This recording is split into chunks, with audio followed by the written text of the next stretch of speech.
following is an in-depth story analysis. If you haven't seen this movie, you might want to before listening to this review. Of course, if you're watching live right now, hopefully you've done that already or you know this movie well enough. Welcome, everybody. Thanks for watching Superhero Rewind Unscripted. We're doing another ill-advised exercise. This time I'm going to attempt one of these live. Have never done this before, so be kind. It's my first time. I am Captain Logan, and I have returned, just like Batman. And just like Batman, I've been here all along, but I'm returning in the sense that, you know, I'm back for another thing, for another video, another movie. It's Batman Returns 1992. This is the 30th anniversary of Batman Returns, and kind of interesting and unfortunate that, in some ways, I guess, that the Flash movie with Michael Keaton is, what a weird world we live in now, where I have to say that, is not coming out this year now, it's next year, and so it's not going to manage to hit the big anniversary for either Batman 89 or Batman Returns. If it had come out this year, it would have made it for at least the 30th anniversary, a big milestone for this movie. But anyway, so I want to start with a food metaphor, like I often like to do. I think Batman Returns is basically circus peanuts. It's fluffy, there's not a lot of substance inside, it feels good while you're eating it, but it's a big bloated monstrosity masquerading kind of as something it's not. It's not a real peanut, and this isn't exactly a real story. I am somewhat, as somebody said in the comments earlier, infamous for my dislike of this movie. And I have to say dislike more than anything on a story level, although this movie has never appealed to me massively with just my own personal sensibilities and in matching up to Batman 89, which is a movie that, of course, I adore and that was really foundational for me as a comic fan and a superhero fan and just my geekdom in general. I remember as a kid seeing this movie and also not being especially impressed with it. I went to the theater in this was the first Batman movie I would have seen in the theater in 1992, so I would have been, 8 years old, and this movie is wholly inappropriate for children. Tim Burton didn't care. He was given carte blanche by the studio to do pretty much anything he wanted to, and so he made the movie he wanted, and this is, in my mind, kind of the start of the Tim Burton formula movie, the kind of Tim Burton factory movie, and so it is extremely imaginative and creative visually. But then he kind of keeps repeating a lot of ideas and motifs with circus things and such in a whole bunch of his movies. Kind of not a surprise now that I'm thinking about it that he ended up making the live-action version of Dumbo, which I've heard nothing but horrible things about, but I haven't seen. Anyway, I digress. When I saw this when I was 8, I was kind of weirded out by it, and I kind of had that thing that I always did with video games that I didn't like, where I was like, well, there's no way this is the game's fault. I must just not be appreciating it or understanding it. And so, like, I didn't hate the movie, but it didn't, like, certain visuals, of course, stuck with me, because there's stuff that once you've seen it in this movie, you cannot unsee. It's so counterintuitive and bizarre and the last thing you would expect, and a lot of people love it for that, of course, just the sheer audacity of this and the madness of it. And it's a movie, of course, about madness and about people dressed as animals kind of resorting to their base instincts, and the movie itself does that and is a reflection of those ideas. And so it's the kind of thing that it's either your bag or it's not, as far as the visual experience and the tone and mood and such. But like I said, I'm somewhat notorious for talking in the past about not really appreciating this movie. I opened my original rewind all those years ago now, 12 something plus years ago now, with the line, "I don't want to hate Batman Returns, I really don't." And I don't think at this point I would say I hate this movie, and I had, by the way, the best watch of this I've ever had today.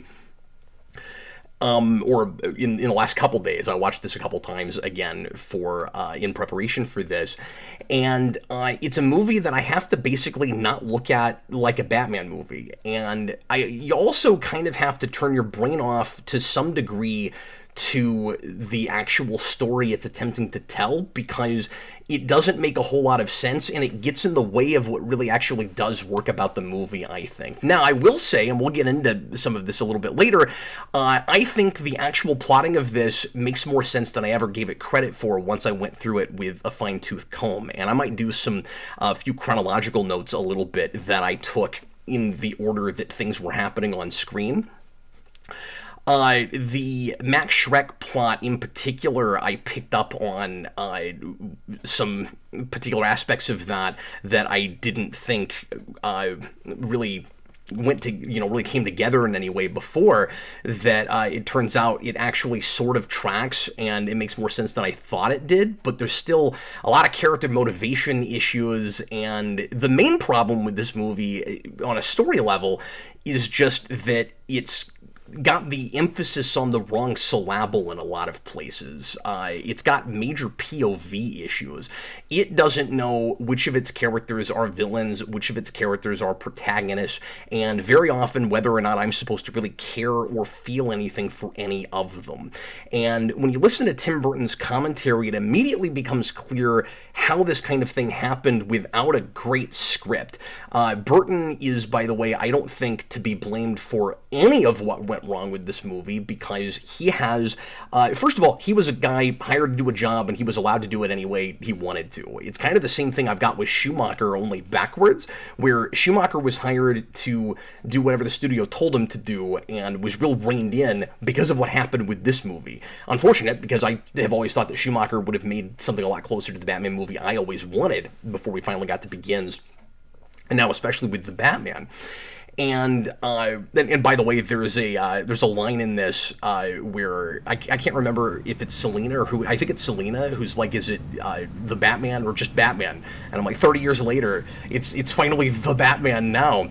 But it becomes really clear listening to Tim Burton's commentary how it worked out the way it did, because Tim Burton is not an articulate guy. He's not a words guy. If you listen to his commentary, most of what he says are things that he said in interviews before, and he is a lot more comfortable just going to stuff that he remembers saying instead of formulating new thoughts, because you can tell that he's just extremely nervous, and that's not the way that he likes to communicate. He likes to communicate visually. He just puts stuff on screen. He's not a conventional storyteller. The way he tells stories is the same way that paintings tell stories. And this is the argument, by the way, that I've always gotten from apologists for this movie over the years, is, well, Cap, you just don't understand the material. It's not about a traditional narrative. It's about the way it makes you feel. Appreciate it more on the level of an opera. And my rebuttal to that has always been, and continues to be for some degree, although I'm appreciating that argument a tad more than I ever did before, is, well, it really could have been a lot less of a traditional narrative then. It doesn't, I think, communicate readily enough that that's what it's after. Right out the gate, right up front, you can tell how bizarre the movie is going to be, and that's going to be a different thing from 89, and it telegraphs its weirdness really well, but it's written like 89 to some degree, too much like a real standard kind of, I don't want to say cookie cutter, but just standard sort of narrative. And it's, ironically, I think 89 is actually even better at the style over substance thing, because that's not a movie that's really about all that much. And what I like about it is not story stuff that I can, in character stuff that I can analyze and sink my teeth into, really. It's the atmosphere. It is how it makes me feel. It's the ride that it takes me on. It's the escapism of that world. And this movie, and I think the reason that the dialogue especially works better in that than this in achieving that is because it's so old Hollywood, and the whole thing feels like it's kind of a piece. This feels weirdly dated. It's a movie that feels straight out of 1992 in a way that Batman 89 doesn't feel as much like it's right out of 1989. And interesting that it has that even with the Prince soundtrack, which of course is very late 80s kind of music. By the way, I think that something like that might have helped this movie a little bit to kind of tie a lot of the pieces together. Visually, it's totally consistent, but beyond that, it feels like it's several people maybe making kind of different movies. And anyway, that's always been kind of my issue with it. And when you listen to, back to the point I was making a minute ago with Burton's commentary, when you listen to that, he is so inarticulate and has such a hard time putting words together that it's clear that all he wants to do is put cool things on the screen, and I'm not even knocking that. He's just not allowed to play to his strengths enough because he's working with a script that I don't think quite gets that.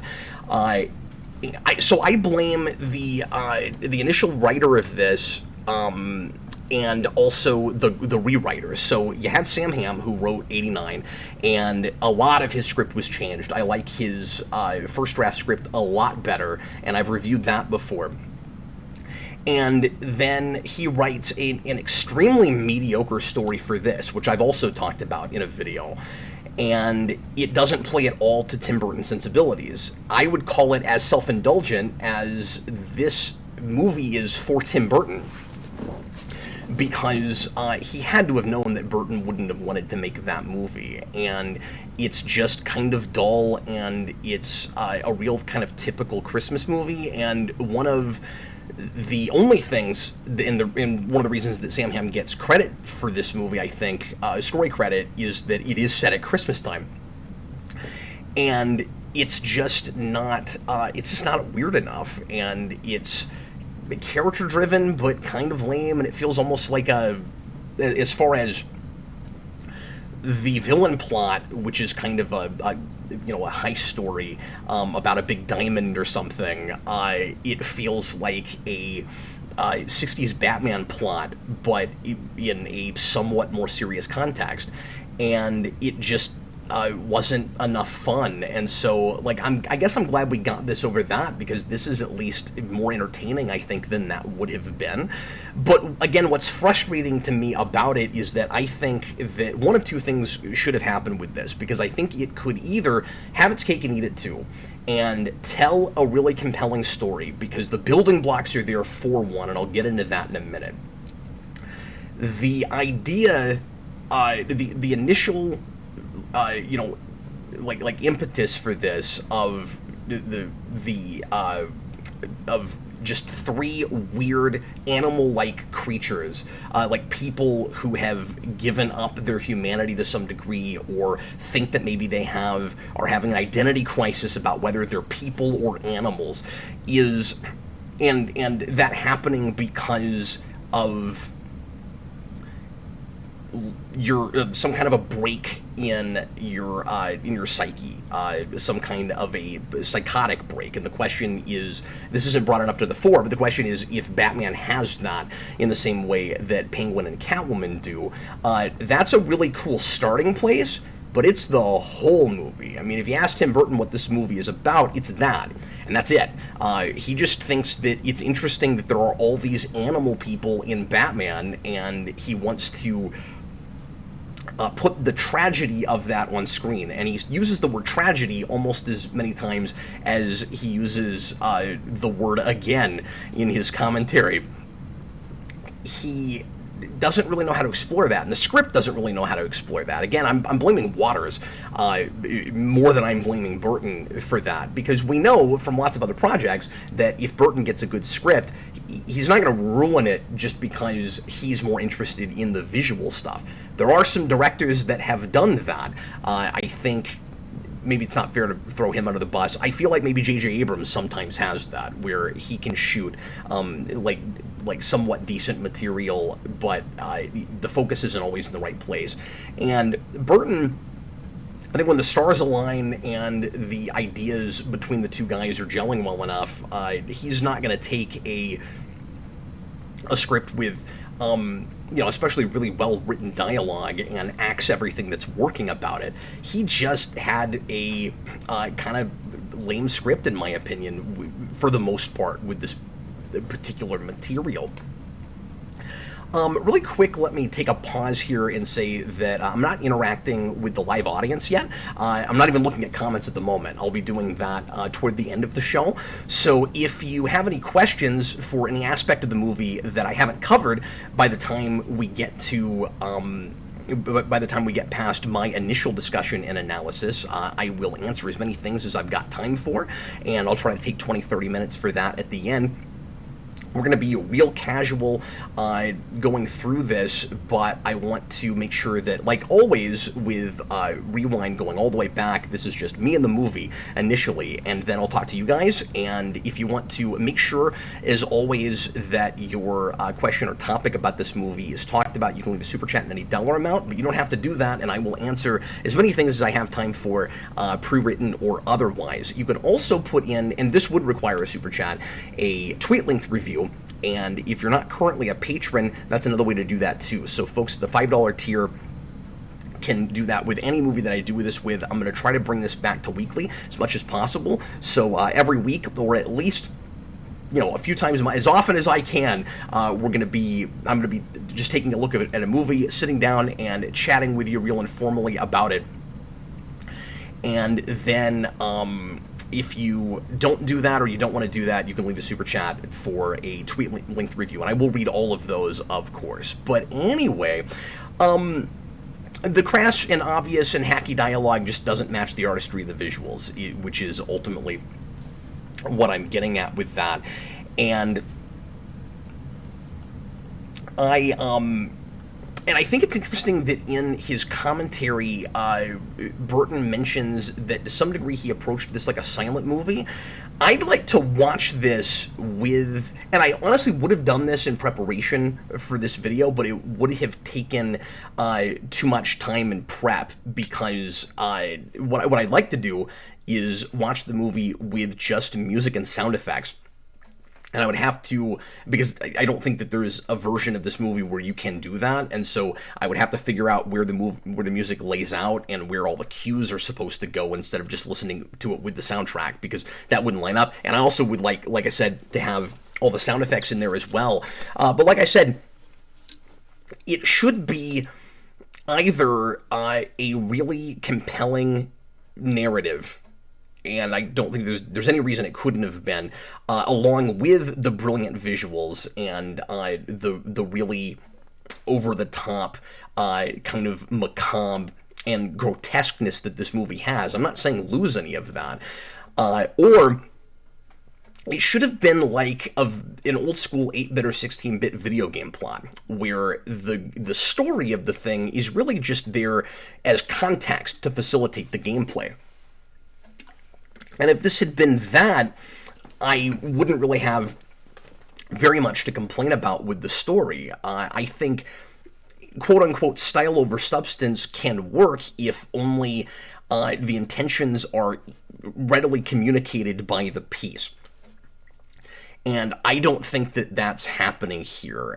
You've got places in the commentary, and intent, by the way, spoken by a creator is not as important as what's in the piece, but it does inform what you can kind of perceive on your own sometimes, right? So whether or not, whatever his original intentions were, even if he had no idea what he was doing and he accidentally made a really compelling piece that was fully cohesive and coherent, fine, doesn't matter. I believe wholeheartedly in death of the author. It's whatever the piece ends up being, makes a life of its own. Sometimes you have happy accidents where the thing ends up being very clearly about things that were subconscious or otherwise that the creator didn't even intend. So intention is not everything, but It is interesting to me that I've always said that this movie borders on parody and farce, and Burton says in his commentary that he wanted to make sure that that didn't happen, and he thinks that he managed that. And I don't agree with that at all. I think it absolutely does border, at least in places, on the farce and parody. I have always been somewhat of an apologist, and I don't know which of these movies is technically better than the other, but I've always been something of an apologist for The Spirit. And a lot of people, of course, hate that movie. And for good reason, because I can see why you wouldn't want that material, that character, the Spirit, to be handled the way that Miller handled it. But that always watched to me like superhero parody and direct parody of things like Sin City and those kinds of modern hard-boiled comic book movies. And I feel like right out the gate, it makes it really clear that that's the tone of it, that that's the spirit of it, no pun intended. And this movie not only, I don't think, is kind of crying parody. It feels like self parody, but it also has, like its characters, I think, something of an identity crisis where it's kind of wending its way in those directions and then tries to pull it back a little bit. Like, it's trying so difficult, and I think this is one of the major issues with this movie. It's trying so hard to avoid sequelitis, to not be just the first movie again, that it has a hard time carving out its own identity. So there are things about this movie that do feel like they're hearkening very much back to the first one and getting a little bit into a formula, especially with like the bat boat at the end, the same way as we had the Batwing and things like that. But for the most part, I mean, it's one thing that you can't say about this movie is that it's a total carbon copy or it watches like a cash-in. The studio, of course, is going to make a movie like this to cash in, whether they really appreciate the material and how exactly they handle it. But obviously, they're there to make money. And so that was this giant, huge movie. Of course, they're going to want to get a sequel out.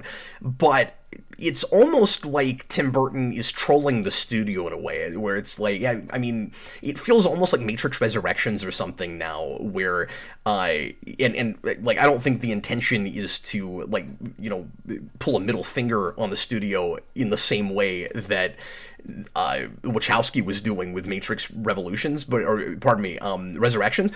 it does watch that way a little bit, where it's like, I can do anything I want to, so I'm just gonna go nuts and hog wild and see what envelopes I can push and what I can get away with, and it doesn't even really matter if it makes sense or if it feels like an actual Batman movie. And I think getting to do it any way he wanted to is the only way Tim Burton would have made this movie, because he notoriously doesn't really like to do sequels, and was real apprehensive about doing that. And so I think being allowed to mold this into whatever kind of story he might tell next, whatever the property was, being an original thing or another IP or whatever it was the thing that was super appealing to him. And I hear people all the time say Tim Burton clearly never read a Batman comic, and that does seem to be the case. He takes these initial archetypes and he goes, how can I fit this into my wheelhouse? And so he sees the Penguin, and I think that was kind of a studio thing. I don't know that he would have started with the Penguin with this movie. And he goes, well, in the comics, that's not really anything that's super appealing to me, and I don't even know, he says, I don't know what his psychological profile is. And I think that's code for he's not a damaged, crazy person that belongs in Arkham Asylum, and that's what's fun to me about Batman villains, so I need to make him into that thing. And so he's got to be a perverse animal creature. Emphasis on perverse, by the way, because... and perverted, I guess, because one of the things that always really put me off with this movie and made me think that it was kind of mean-spirited was a lot of raunchiness, and I said in the original rewind, vulgarity that kind of didn't seem to serve any purpose except to be edgy and go, can you believe that we got this in a movie?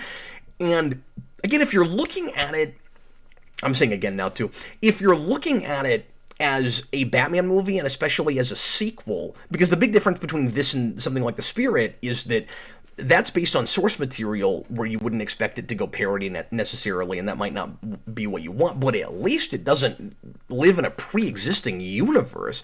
And so there are totally, I think, fair reasons to have expectations going in about what the internal logic was already set up in this world would be. And it's difficult to suspend your disbelief, especially if you're already invested in what that world looks and feels like, much less the continuity of it. And I'm not saying this necessarily breaks any continuity stuff. I think it's actually decent about that, partly by just avoiding it mostly. It doesn't do a lot of stuff with what happens with the first movie. But if you can, and this is the thing I always found really difficult, if you can get your head out of this is a Batman movie, this is a superhero movie, and I mean, it is, but bear with me, it's a movie that started in a world that is more or less okay for kids, at least over a certain age, and it's a sequel to a noir-esque, like, street-level crime drama thing, and look at it for what it is, which is real high-budget B horror, all of a sudden, it's a lot more watchable, and it's easier to forgive. And I think people that love this movie, this is maybe a lot of what they're doing with it. It's easier to, and I'm not belittling anybody by saying that, but I've watched more of that kind of thing in the last several years, in the last decade plus since I reviewed that movie. And I know people now with those sensibilities, and I've watched these things with them, and I've come to appreciate that, even if it's not my thing as much. So, I mean, this has more in common with, as far as superhero stuff, this has more in common with something like Darkman than it does with, to some degree, even that first Batman movie, and certainly than the Superman movies. He's in a totally different mode here, and where it's difficult to adjust to that and strap in and appreciate this as a totally different thing is that it is a sequel, and there's not, even though it telegraphs the tone at the beginning, there's not any kind of transition between the two genres or subgenres, however you want to look at it. It's not First Avenger to Winter Soldier, where, you have a World War II epic that then becomes a spy thriller, but like the character is consistent throughout, and he's almost like transported into a different world because he started in the 40s and now he's in present day, and he started working for, I'm talking Steve Rogers, he started working for the U.S. government in World War II, and then he is working for a covert spy agency in present. So, I mean, all of the reasons that you go from one genre to another there are just real natural, and there's a transition point. And you don't have that with this. It's the same city, but in some ways it feels a little bit different. It's still German expressionistic and all of that. It still is taking some cues from Blade Runner and things, but everything is just a lot weirder. And I also have to say that as much as I agree that this is a beautiful looking movie and it's real original and there was nothing like it until Tim Burton kept making movies, it's one of the things that always took me out a little bit too is that it's shot on a stage and it feels like it's shot on a stage, which is nobody's fault. It's just the flavor of the piece because it's all indoors, and it kind of feels like that to me. Somehow Begins didn't have that. Begins was also largely shot inside like a real big warehouse, and this movie is set on sound stages, and like some of the biggest sound stages there were, but they didn't do nearly as much location shooting. They didn't build on a backlot hardly at all, and it just gives it a little bit of a different flavor. I'm not saying it's good or bad, but I guess what I'm saying is if somehow you could have started with Batman Returns, in a way, it would have been easier to appreciate this very different thing. And that we're doing a like black comedy kind of B-horror thing with it. On the other hand, I don't think it would have been anything like as successful as 89 was. It would have looked self-indulgent, and it would have not been very accessible. And so, it feels dark for the sake of dark sometimes. It feels raunchy for the sake of raunchy. But the bigger issue for me is just that it feels sometimes awkward for the sake of awkward. And again, I blame the script much more than I blame Burton for that whole thing. Maybe the dark for the sake of dark thing, I blame Burton for more. But like I said, I feel like this last viewing I had of this, I was able to appreciate that stuff, I think, more than I have before. But a lot of that, I think, also was just kind of imagining, watching it without dialogue. I just think a lot of the talking gets in the way. And another reason I get off saying that Burton doesn't seem to realize that is he, and that, like, you know, it watches like parody to me, but he doesn't want it to be that. Like, there's a lot of things that the movie, I think, is a lot of places where he and the writer, you know, kind of failed at what they were trying, what he claims at least that they were trying to accomplish. Because another thing he says is that his favorite scenes in this are the talking scenes. He likes it when Selena and Bruce are just like trying to figure each other out and all of that. And I think those are some of the weakest written scenes. Although, maybe it must have just been actors elevating material. This time around, I actually enjoyed those scenes more than I have before, but they're still, I think, a lot of the weakest stuff in the movie. Again, I haven't looked at comments yet live, so I don't know how the Batman Returns fans are feeling about what I'm saying right now, but hopefully you didn't bring eggs and tomatoes to this review. I don't know why somebody always brings eggs and tomatoes to a live stream. But yeah, I thought it was really strange that he said that.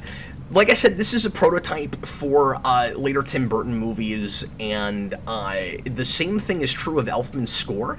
And I didn't want to lead with the score is brilliant because it's not the only thing that works about the material, of course. This is one of the strongest cast superhero movies there is.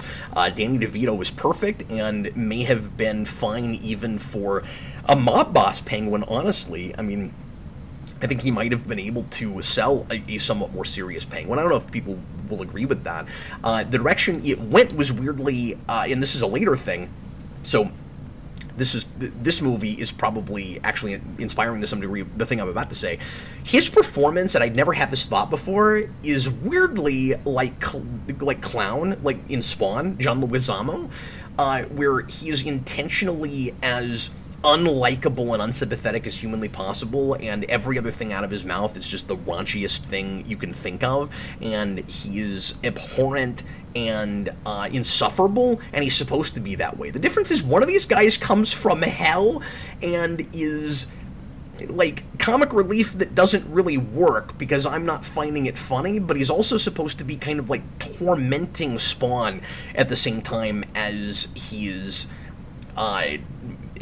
guiding Spawn, and that's not what's going on with Penguin. I'll talk about this a little bit later, but with their Oswald, I just don't know how sympathetic he's supposed to be, and part of the problem, again, is that POV thing, where if only he was more in the background and made really mysterious, where I could stay with Batman and wonder along with him whether Oswald was above board, whether what he's saying is true about wanting to find his roots and be accepted in society and figure out who his parents are and all of that. But at the same time as Batman is trying to investigate that and figure out whether he's telling the truth, we already know too much. We already know that he starts this whole thing by blackmailing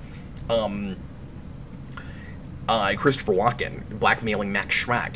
And we know that he's not just trying to get revenge on Max Shreck for all the horrible things that he's done to the city and to his surrogate circus family in the sewer.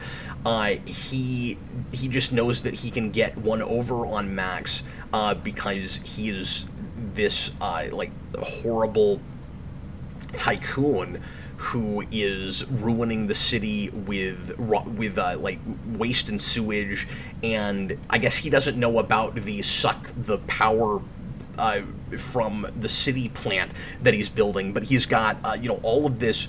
I mean, there's a lot of skeletons in Max Shreck's closet, and so anyway, we already know that he's doing that just so that he, for no reason I fully understand, I'll get to this later too, is wanting to be a public figure now.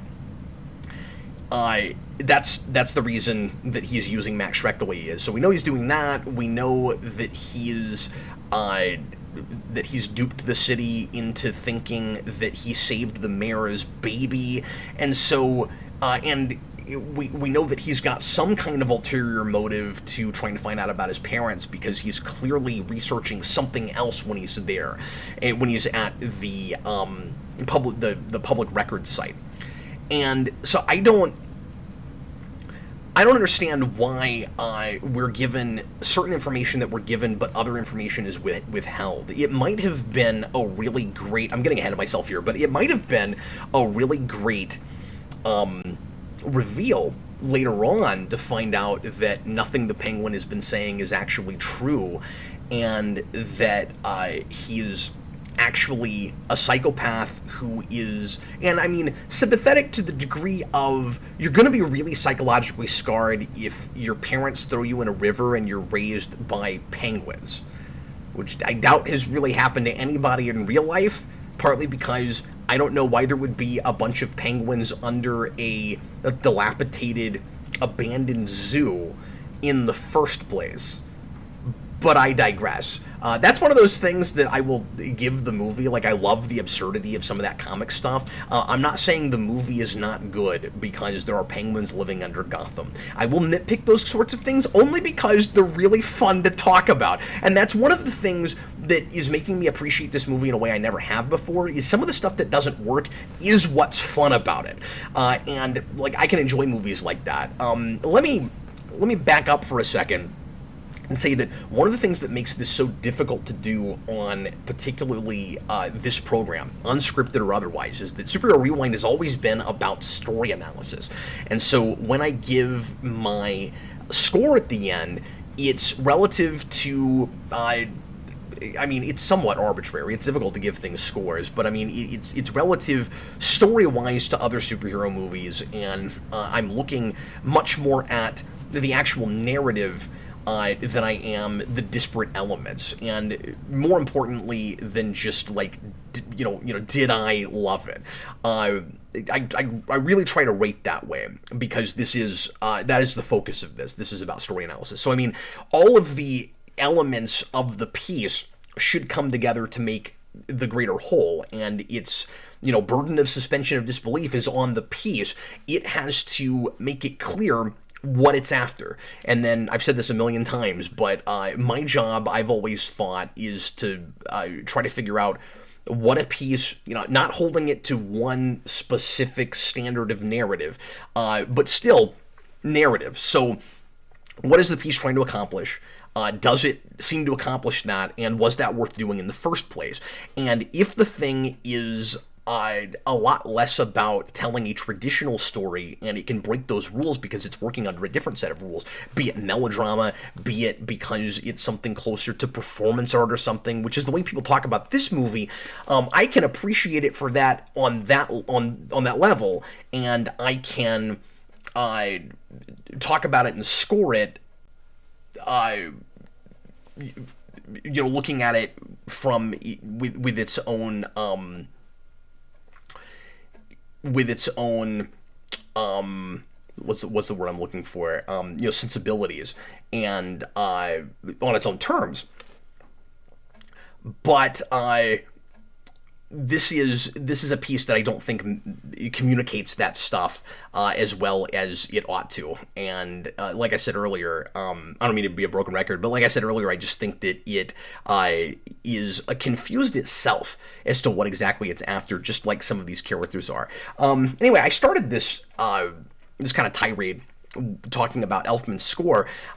Just like Tim Burton's directing, I think the score is kind of a template for a lot of things he's going to do later. And you already had that some with 89 and Darkman. Interesting, I made that comparison earlier, and it's interesting that Elfman has already worked with both of these directors and will continue to do so, more with Burton than with Sam Raimi. But there is not only motifs like Making Christmas just all over this, from Nightmare Before Christmas, making Christmas. There's a bunch of that in a particularly, like all over the movie, but particularly the first circus gang scene, or I guess they're called the Red Circle Gang, but I'm actually not sure if that's the same gang. I don't understand that. I'm interrupting myself. I don't understand what that exchange is between Batman and Gordon when he says, they're just walking along together after Batman's like set a guy on fire with his Batmobile, and I guess Gordon is just fine with that. And they're walking across a bridge that reminds me sort of a little bit of that thing that unfolds that Jack Skellington walks across in Nightmare Before Christmas, and he says, Gordon is like, it looks like the circus gang is back, and Batman just goes, we'll see. And I'm like, it looked like a gang of circus people to me. Like, what is the circus gang? And then when later on he calls it the Red Circle Gang, is it because he's figured out it's a different gang? Or is it the same gang? And was the circus gang like Joker's gang? And why are there multiple circus gangs? Or is there not? Or are they both the same? And if they are, why did Batman say we'll see? Like, is he suspicious that it's some other circus gang? I don't know what's happening there. But anyway, Elfman also has a couple of cues in this that remind me of his Spider-Man score, which was not a thing I had ever noticed before. By the way, I haven't watched this since we did the Batmania commentary, and we didn't prep for that, and we just watched it cold. So this is the first time I've sat down and just me and the movie, I'll let this wash over me in a real long time. I say wash over me, while also taking copious amounts of notes. I think this is a movie that in some ways has been, it felt like up until the Gotham TV show was kind of lost in the zeitgeist for Batman a little bit, in that it didn't seem to be a big story inspiration on anything. But the more you look at comics and things, and then, like I said, especially once you get to Gotham, really heavily influential visually, which is a testament to this. A lot of things do like to go to that more grotesque side of Batman things. And, I always felt like 89 created the perfect look and feel for Gotham, that noir-esque German expressionistic thing. But a lot of fans feel like this refined that, and this is their look for Batman. And I like both. I don't think this is bad, or that it doesn't even, build on 89 in okay ways. But it's just not. I don't like it quite as well as 89. I think that's a lot more definitive for a Batman look for me. I think one of the reasons I also enjoyed this more this time is just the kind of perspective I have now, having watched all of Gotham, which was not good for my brain, by the way.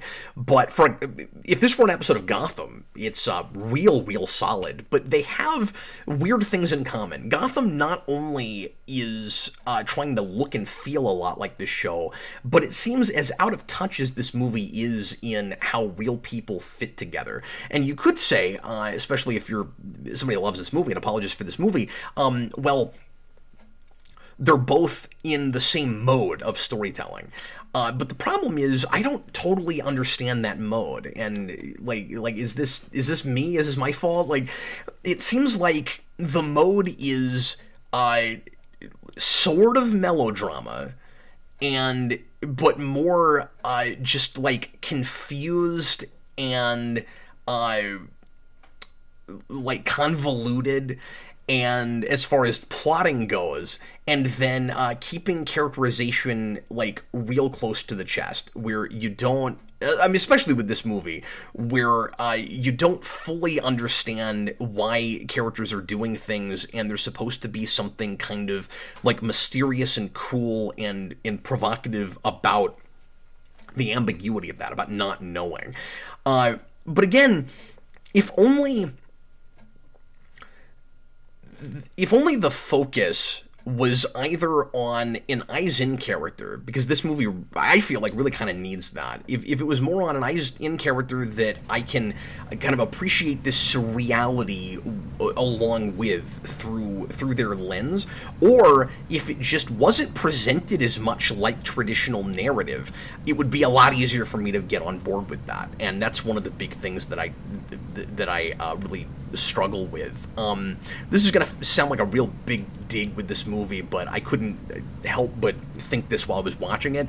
The teams behind Discovery and Picard must also love Batman Returns, and just because with those things, it is again a lot more about like how it's trying to make you feel in the moment. Those are a lot more emotional manipulative than this. This has that a little bit here and there, but it's not offensive in the way that is. And it's weird to me, and like just characters that don't make sense, and a lot of dialogue that seems out of character for certain characters that we've had before those shows, and like dialogue exchanges that don't really match up. And I know I'm taking every chance I can to throw pot shots at those shows, but part of the reason I thought of it was because Akiva Goldsman wrote Batman Forever, and he's the co-showrunner of Picard, and I just think that's really interesting. You know, I mean, I like Batman Forever, but that script is only better than this in that I kind of understand what's happening, and it's actually kind of about Batman. I mean, it's interesting even comparing Returns and Forever, because they have similar but opposite issues, in that Forever is this real watered down kind of overly Hollywooded thing, and Returns is letting a director, kind of like BVS. I mean, like, Warner's has this track record of this, and it goes all the way up to real recently or right now, where it's going to be one or the other thing, right? They're going to either like tighten their grasp really hard on a project and micromanage it to death and not let the guy they hired to make a thing really truly be an artist, or they're going to throw their hands in the air and give the whole thing to an artist and turn their backs and then be real confused when it's not what they expected. It's going to be one or the other. And so, but I say that they're similar in that neither of them is a great narrative because of it. They're both they're both like not really about real people. Forever maybe a little bit more so, but they both just feel like these kind of weird products, and one is selling to this very specific demographic of people that either like the things Tim Burton likes or are Tim Burton, and the other one is trying really hard to sell to everybody under the sun because this didn't work for a lot of people. And so neither is a particularly great story because of it. Forever is a guilty pleasure of mine, and I think it's, you know, structurally, story-wise, is better than this movie. But part of that is because it's just fit through a tried and true formula that works. It's not like deep and brilliant or anything. And you know, some of the dialogue is in the same league as some of the stuff here that I'm not liking. But this is also a good place to mention that it's interesting that we keep going back to 66 with these movies, like progressively as we go along. Like 89 avoided it like the plague as much as possible, except in the Prince music video where that theme song is kind of in Bat Dance. It's like you're trying so hard to avoid any comparison whatsoever to 66 to campy Batman, but you let Prince do that. But not a lot of actual 60s Batman in that. And then you get to Returns, which feels like with Gotham, a dark black comedy, campy episode of Batman. I mean, it's especially about halfway through the movie, it becomes very much a Saturday morning cartoon. I think the moment where it makes that switch, where we're past the point of no return, and it is fully devolved into that, is when Penguin and Catwoman decide. This is where it becomes kids playing with action figures. Penguin and Catwoman are going to frame Batman, and Penguin's going to do it with somehow or rather getting the plans to the Batmobile and controlling it remotely with like a kitty car thing that you see outside of a grocery store. And Catwoman is so he's gonna do that, and Catwoman has this frame up plan, and they're gonna both do those things separately. And I'm like, okay, so I'm getting ahead of myself again. You have this real clear connection between all three of these characters in Max Shreck. He should be the linchpin for all of this. He should honestly be the real villain. And narratively, story-wise, my biggest problem with the movie is you have this real clear, cool thematic idea of Max Shreck is the real monster, and he's made his choices in life. And then you have these three other characters that look like monsters, and the world to some degree treats like monsters, although the world doesn't treat Penguin like a monster as much as the movie thinks it does, because he's weirdly accepted when he starts running for mayor. For no reason, I guess, other than he saved a baby. But then the only reason that he gets turned on is by the people of Gotham is because he very clearly is a horrible person that has been playing you like a harp from hell. So, like, that's not bigotry. That's not because they've decided that he's a horrible penguin creature. That's because he's a horrible person. But you have this real clear cool thematic divide thing where you've got the real monster and then these other three monster-like creatures and characters that have potential to change, to be redeemed, maybe. And like Penguin, it turns out that there never was any chance for him, and that's not how I would have done that. But because again, the movie, especially at the end with the funeral with the penguins and all of that, it seems to think that I care more about this character than I do, because there's no redeeming qualities to him at all. And so I don't know why it thinks that he's sympathetic, except what happened to him as a child. And again, yeah, that's horrible and tragic and really sad, but it keeps throwing what I thought were bones at me, going, this guy could be redeemed. And it turns out that he's just been really horrible all along.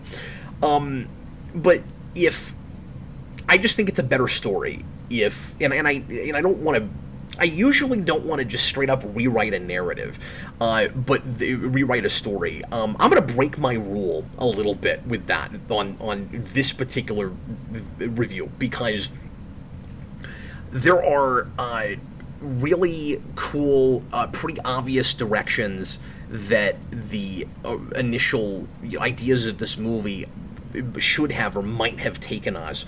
And like I said, it degenerates into a Saturday morning cartoon. The other thing that makes me, in that moment, I meant to say this earlier, with Penguin and Catwoman, so the only reason they come together is to get Batman. They should have come together over Max Shreck. Here's this terrible guy that has ruined both of our lives. Let's team up against the bad guy. We're the heroes here. Except, what are their methods going to be, would be the big question. And then Batman's got to stand in their way because they're not going to do it the proper way. Isn't that the clear way to take that? Like, yes, I am rewriting the movie when I say that. I always want to make suggestions that would make what the story is actually. I think thematically that does that, and all this has is theme. All it has is ideas. So I'm going to break my rule here in a minute, and I'm going to break down what I think the story actually should have been, and I hesitate doing that. But I had some neat ideas, and I want to share them. So I'm going to break my rule on that this time. I'm going to break my one rule. But I think the the moment where I go, okay, we have totally lost our sense of direction with this. It's just a Saturday morning cartoon. It's just kids playing with action figures, is when Penguin and Catwoman each decide to threaten the animal of another one. That just feels like it's right out of an 80s cartoon. Okay, so let me find my notes on this. Okay, so let me set it up by saying this. Penguin should be more sympathetic than this after Edward Scissorhands, I think. Like, I think that, or, again, he could just be a straight-up serial killer, but that needs to be either really clear right away or the mystery of the piece. Like, can we at all trust this guy? And it's not like that. We're getting information from too many different sides, and I don't have anybody to latch onto. I really think this movie needed a Vicky Vale or a Knox, like 89 had. But anyway, I think not only is Burton trying really hard not to be 89 again, but he's also trying not to do Edward Scissorhands again, because that is, and I just watched that for the first time recently. I'm glad I happened to do that.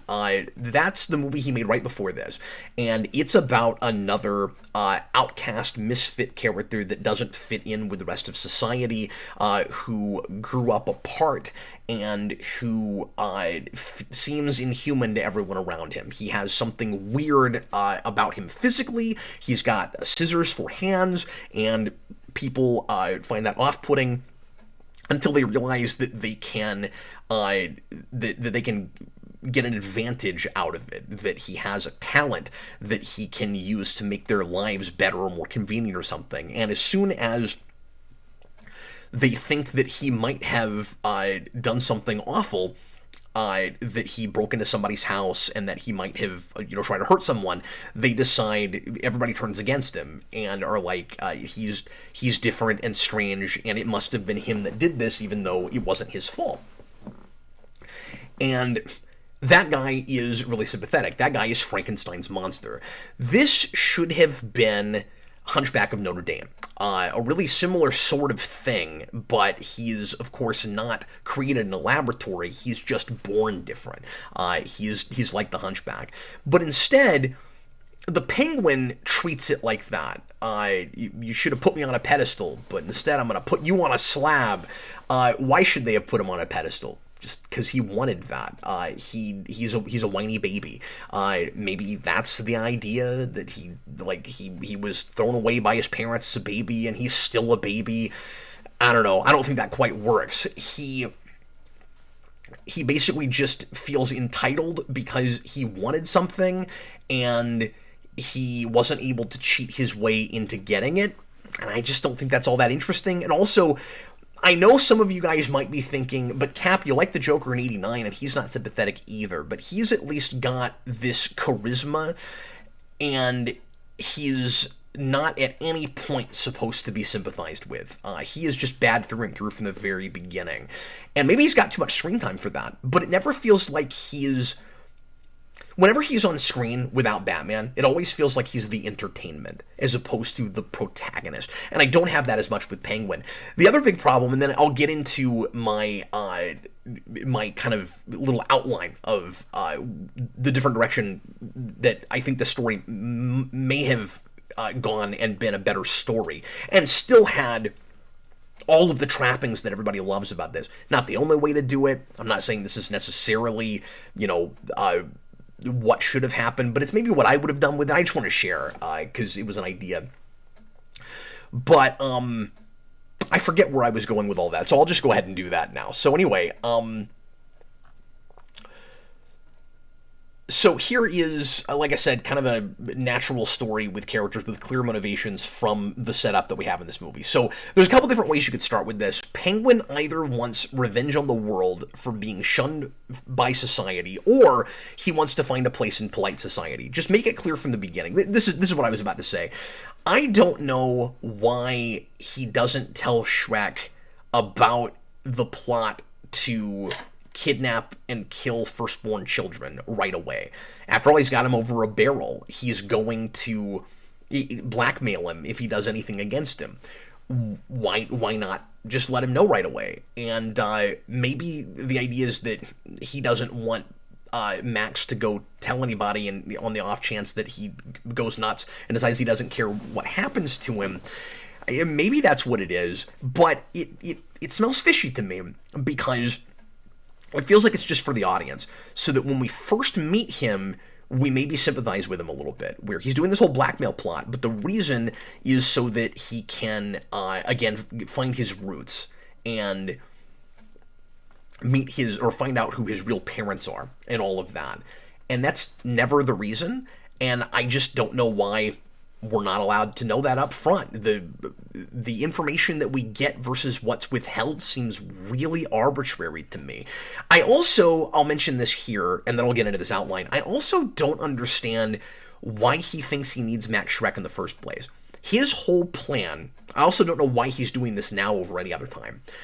But because it doesn't seem like he's got necessarily any more or less resources now than he has before. Maybe it took a long time to plan this, but he's still in the middle of planning it. He has to go to the Hall of Records in order to get all the names to go get the babies, and that seems like the main crux of the plan. Like, he's got his circus people to go get them. When he finally does it at the end, he's using all the resources he had in the first place. He doesn't seem to need Max Shreck for resources, and how does becoming a public figure fit into this? How does that help him at all? Why would he want that? Like, can't he just go in in stealthily, without anybody seeing him, use what resources he has to go get the firstborn children? And you could say, well, he needs to get in the public eye and make everyone love him so that he can go to the Hall of Records. The Hall of Records is open to the public. He could have sent anybody there. I mean, like, if you don't want to be too conspicuous, I don't even know why it matters that much that you're conspicuous. And maybe it's just, you don't want to send, maybe you don't want anybody to see you because you're a weird penguin creature and you're just afraid you'll get arrested or something. You're this urban legend like Batman that some people believe and some people don't. Some of the things just on paper that the three protagonists or protagonist/antagonist, depending on how you want to look at some of them, have is kind of interesting. I'll try to get to that in a minute. But anyway, you could send one of your minions out of makeup. You got all these clowns. You can just have them take off their clown makeup and go there and write all the names down for you. It seems like that's the only reason that he becomes a public figure. The movie seems really confused about his motivations sometimes. And like I said, it makes more sense than I thought it did. I mean, I was able to track it much better this time than I ever was before.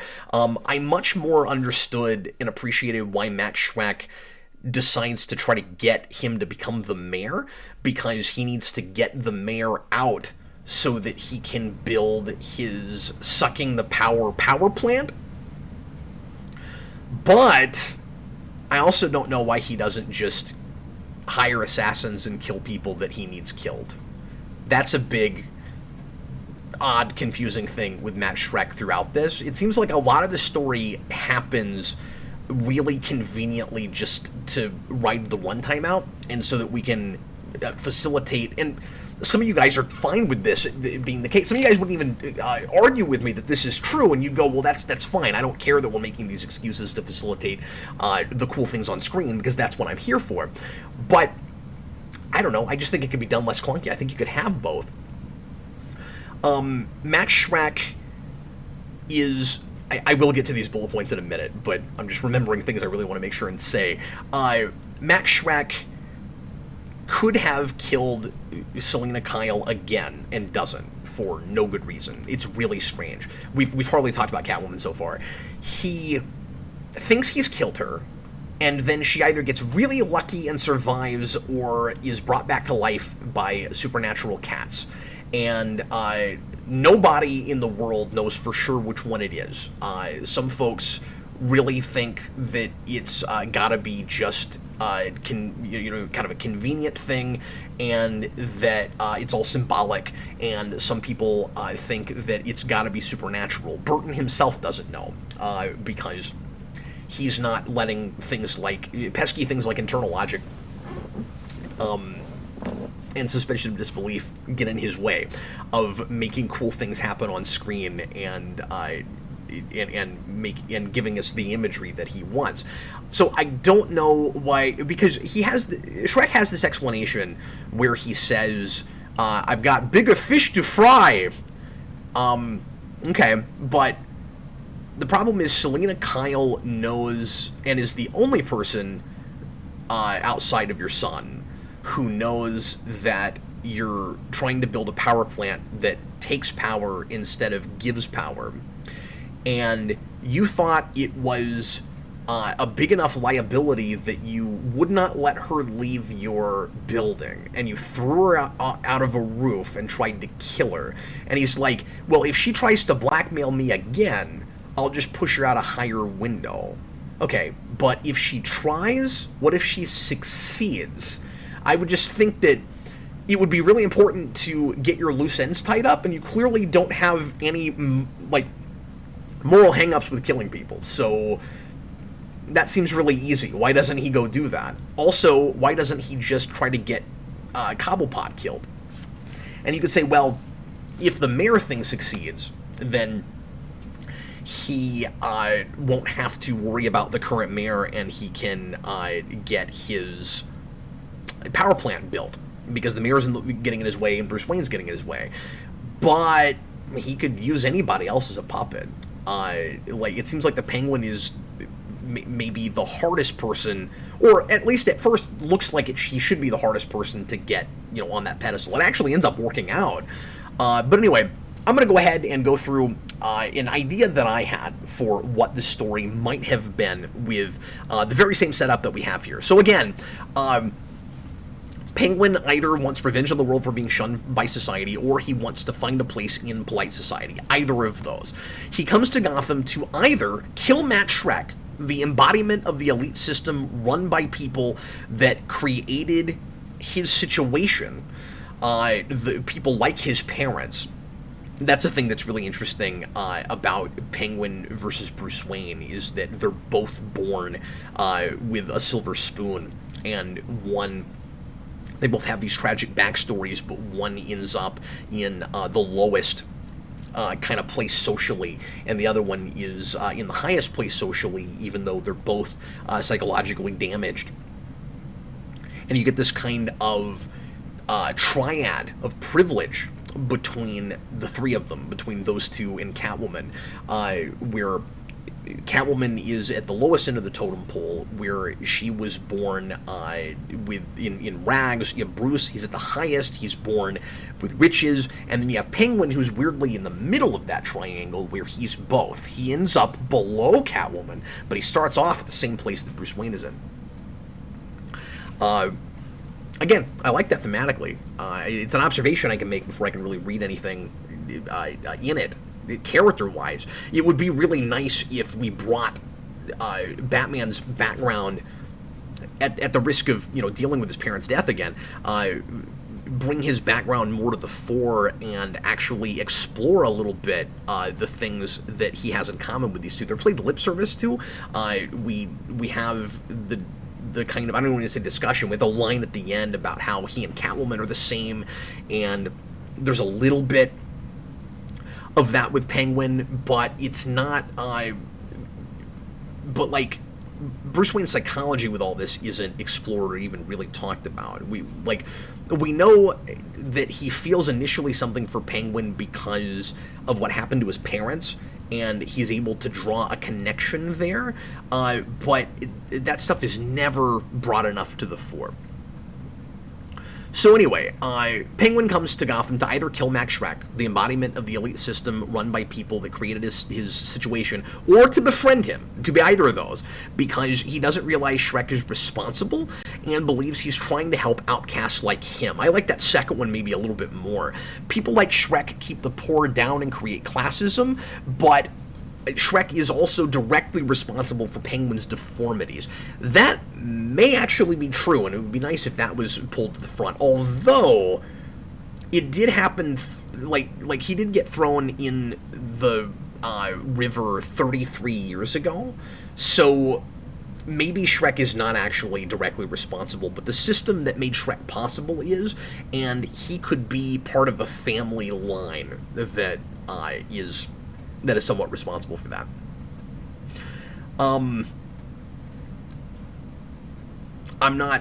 I guess he's in the middle of a lot of different businesses. He's got a department store, and I'm not real sure why he is so responsible for like sewage and stuff. But then again, there's a lot of conveniences like that where like his department store has a big cat head on the top, and then his secretary is going to become Catwoman. Seems kind of easy. Penguin legitimately doesn't know who his parents were and is curious to find that out, as opposed to how it plays here. I'm actually not sure if he knew that his name was Oswald Cobblepot or not. I don't know if in that moment he's just discovered it, or if he knew that all along. Batman says, I think he knows who his parents are. I don't know how he knows that. I get why Batman thinks there's an ulterior thing going on. And there is, and he's right about that, but I don't know how he knows that. Penguin imagines who he might be if only his parents had raised them. Parallel is drawn more with he and Bruce, who wouldn't be a hero without parents who nurtured him. Both are hardened, however, because of their opposite past. Bruce's parents died, while Oswald's left him for dead. Whichever reason Penguin came to Shreck, he thinks on his feet and suggests the underdog angle could make Gotham fall in love with the Penguin. He stresses there might be a chance at acceptance and that he could be part of the very system he wants to destroy. Shreck tempts Penguin with prestige and power, something the faux intellectual Penguin in the comics is always seeking. He suggests Penguin run for mayor, and Penguin in this version wouldn't be so reluctant about it. He believes there might be redemption for Gotham, if not for Shreck, if they believe in him, and thinks maybe Shreck is the real enemy in isolated case. As he runs for mayor, Oswald discovers his parents were part of the elite class Shreck is in, and were maybe even business partners of his. He goes on a rampage and burns down his parents' old house or something like that. And you could draw a parallel even with Catwoman there when she burns down Shreck's department store. Has to sweep it under the rug somehow during his campaign. He's fragile and insecure, but tries to keep going despite the doubt this creates in him. So he's still doing some bad things. He's still real insecure and unsure of himself. But there's always that opportunity for change. There's always the potential that he could be redeemed. The devil, Shreck, all the while his main supporter. Shreck doesn't trust him, but he's also the only person giving him any real hope, just like, Penguin doesn't trust Shreck, but Shreck's the only person giving him any real hope, just like Shreck gives false hope in pretending he cares about Gotham's citizens.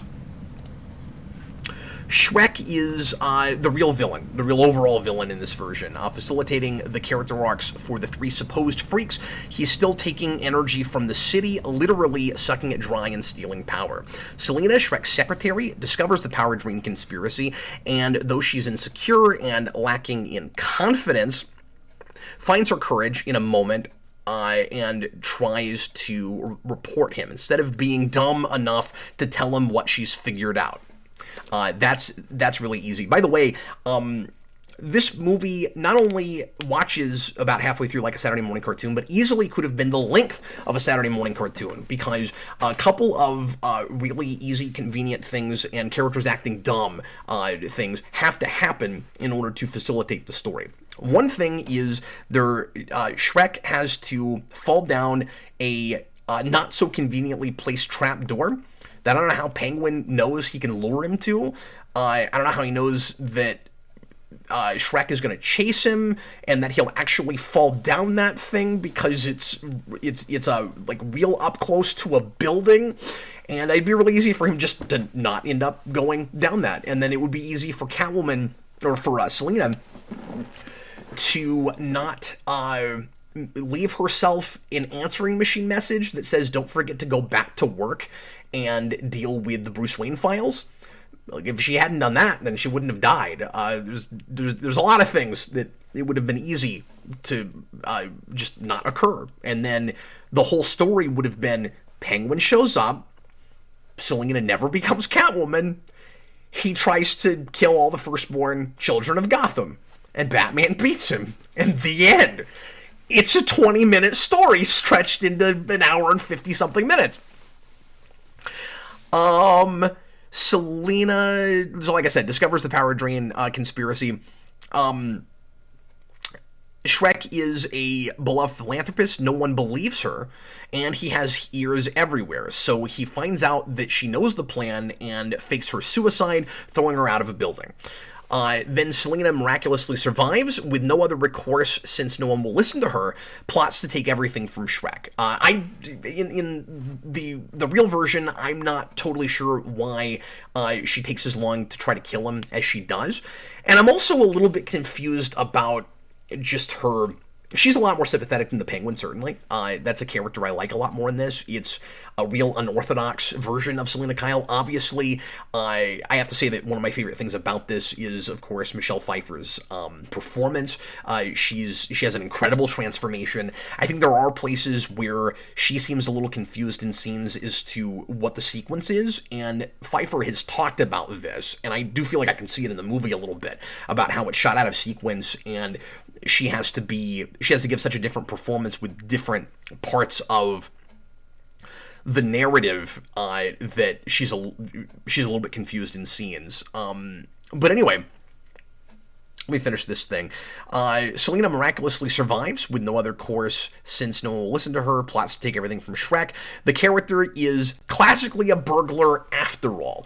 She sees Shreck is backing Penguin for mayor, so she goes to Penguin, a supposed hero who maybe legitimately saved someone's life at the beginning, rather than that being staged, and she tells Penguin who Shreck really is. Penguin says he knows that Shreck is a horrible human being, but he's using Shreck to gain power and to make a real difference. Selina says he's naive and that Shreck is really playing him, that he'll probably be dead before he could get in office, and that they should team up to bring Shreck down. Penguin wants to be accepted by society, so he does it through the proper channels and doesn't go along with Selina. Meanwhile, Batman has figured out the power-sucking plot somehow, and he's Batman, and he is investigating. Shreck creates a trail that leads to Penguin. So in this version, he would frame Penguin instead of Batman, because the Batman frame-up thing also watches like a Saturday morning cartoon to me. So Batman mistakenly thinks Penguin is the mastermind and goes after him. He also finds Catwoman trying to ruin Shreck by using her knowledge of his business to steal his money and assets, etc. Batman takes them both on, not realizing that neither is the real bad guy. One thing I will say for this movie that I appreciate, though, is that it doesn't feel too convenient when the three of them finally get together, because the commonality between all of them is Shreck. Bruce is also working with Shreck and thinks he's a good man in this version, which, again, I am completely rewriting this, but this is just my ideas, which maybe puts him in Penguin and Catwoman's crosshairs in some way as well. The police come after Oswald, and he's disgraced and almost arrested, but he escapes and loses it, like Andrew in Chronicle, deciding the world is out to get him, and he was right to hate society in the first place. I just need that kind of thing to make him more sympathetic. Whether there's any truth to it, he thinks he's misjudged based on his strange appearance, like Quasimodo, like I said earlier, and he goes to the only family he knows, the freaks in the circus, to help him get revenge on not just Shreck, but the whole city, maybe with the firstborn baby plot or something else. He has an opportunity to stay on the right path, but tragically, he allows himself to become a monster. Batman stops Selina's plan to ruin Shreck, so she tries to kill him. Batman gives her, Shreck, not Batman. Batman gives her the opportunity to do the right thing, maybe the same way as in the movie. Maybe they have a romance here as well, and she doesn't take it in this version either. Batman has to save Shreck from her, and she's killed in the process, whether Shreck makes it or not, seemingly or for real. Batman has to live with the fact that he had prejudices that got in the way of believing these two victims who became villains, victims he sympathizes with because of the parallels in their tragedies. So, I mean, the skeleton of the plot is still there. Oh, and another thing I should mention, too, is that if I were reworking this movie, I would have the power plant machine already built at the beginning of the movie. It is weird the way that's set up, and like the first time I saw this, or the first few times I saw this, I should say, it was real blink and you miss it, where I didn't even understand what Shreck was doing, the whole like trying to suck power out of the city thing, because it's just not enough of the focus of the thing, and it really watches like a setup for a thing that's going to be a major part of the third act, like maybe even setting up a big set piece. And it's kind of strange that that's dropped, and it kind of watches like maybe that was indeed supposed to be the big third act set piece, and at some point along the line it was scrapped, but remnants of it are still in the script. I've never read anything or heard anything about that, so I don't know if that's true, but that's just kind of how it watches. There are, I don't know, the skeleton of the plot is still there, but there would be more concrete motivations, and something like that would have put emphasis on ideas and plot points that here I think are just too far in the background. Like I said, like the power-sucking plot, which has good inherent thematic implications related to Penguin and Catwoman's plight, but is barely discussed. Penguin and Catwoman's shared hatred for Shreck isn't at the center of their team-up and is barely mentioned, and no real character parallels, or not enough anyway, are drawn between Batman and the two villains, besides superficially, they're all people who dress up like animals and have sad sack stories. So yeah, that's my idea. I don't know if I don't know how good some of those ideas are, but like I found myself, part of the reason I wanted to share that with you is I found myself while watching it, and every time I've watched this, just thinking about all of the possibilities of how this could have been a better story. And this watch in particular, I just saw a lot more potential in it than I ever have before. One of the things that makes the style over substance argument difficult for me with this is the first movie didn't attempt a lot of social commentary, and this one absolutely is. And so it kind of needs to nail that unless you put it all just in the visuals. Like, this movie should be more of a Metropolis, like 1927 Metropolis, than it should a Superman. And it also has visual cues that remind me of Metropolis, like the giant statue with the guys like pulling a lever. It's like straight out of Metropolis. But I digress. Let's see. How long have I been going here? Wow, an hour 20. I'm shocked by that. Okay, I have lots of other notes, and I might get to a few more of them.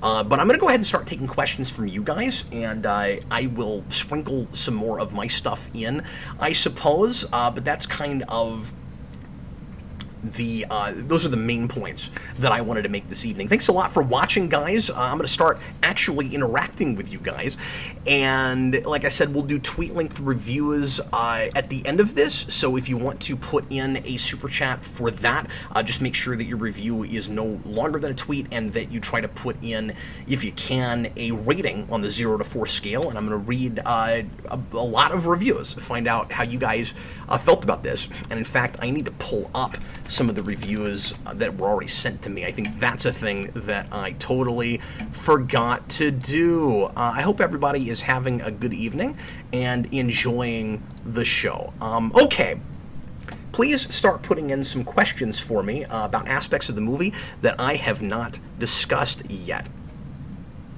Greg of Craig, I defend Batman Returns to the death, but it's not even in my top 3 Batman films. Craig or Greg again. Strike that, reverse it. Cap, I like your idea of making Penguin much more sympathetic and thus misunderstood. I suspect WB/fans would have complained, though, because the Penguin is meant to be the bad guy. Well, he could be both, though. I mean, he could be a sympathetic antagonist. I mean, the suggestion I made was that he still, at the end of the day, ends up trying. He's really tragic. He tries to take revenge on the whole city for what happened to him as a child. It's just getting him there. You can understand him as a human being. And again, I still think that he could have worked as just a straight-up serial killer, but we spend too much time with him for that, and the movie is too ambiguous about how much I'm supposed to care about him, I think. He also says your story reads a little like a Batman TAS episode, Birds of a Feather, where Penguin is genuine about being good, but loses it after being betrayed by the elite. Yeah, I wasn't even thinking about that episode, but you're right, it is somewhat similar to that. This could have gotten ahead of that.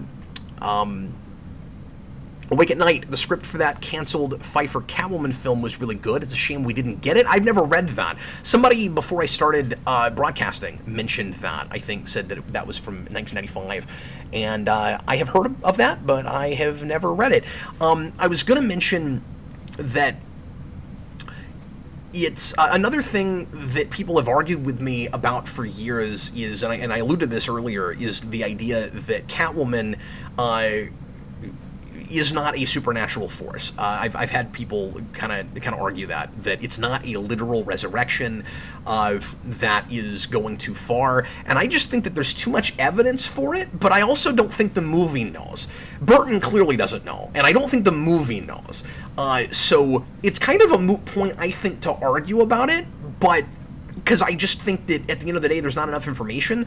Because here's the argument on either side. The argument I've always made is if it's not supernatural, if somehow these cats didn't bring her back to life and give her superpowers, then A, how did she suddenly get abilities that she clearly didn't seem to have before? She's real agile now, and she's able to do all these backflips, and she's like brilliant with a whip. Like Michelle Pfeiffer had to train real hard for that, but I guess Selena Kyle did not. But the argument against that, of course, is it's this real heightened stylized world where people do have these kinds of abilities and things without really having to work at them. And I guess maybe, but then you have issues like it's so convenient, the sheer number of times that she survives impossible, death-defying moments, like things that should kill a normal person. And it's not like people don't die in this movie. It's like if you're an important character with a superhero or supervillain name, then you have plot armor until the movie decides to kill you. Which never happens with Catwoman, of course. So people have said, well, the 9 lives thing is not literal. Okay, well then, she survives getting dropped from a real high place, and I can maybe buy that to a degree because her fall is stopped by 4 awnings that she goes through. So I would think she'd get broken bones and stuff, but maybe she makes it out alive.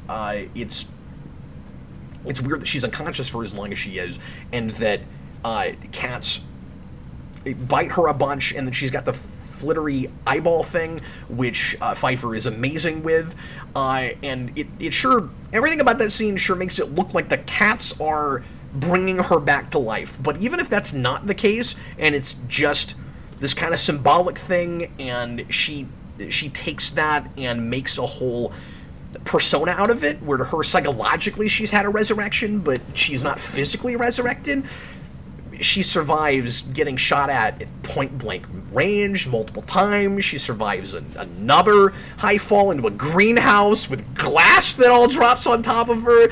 She makes it through an explosion at the end that she causes.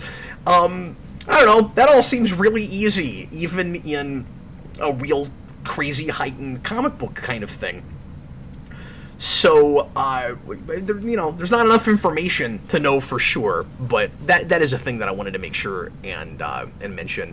Matthew Mertens, $10 super chat. Thanks very much. Not a question, but it always makes me laugh to imagine how horrified McDonald's executives were when they saw and realized just how disturbing Batman Returns was. Wait, we made kids' toys for this? And they should have been disturbed. This is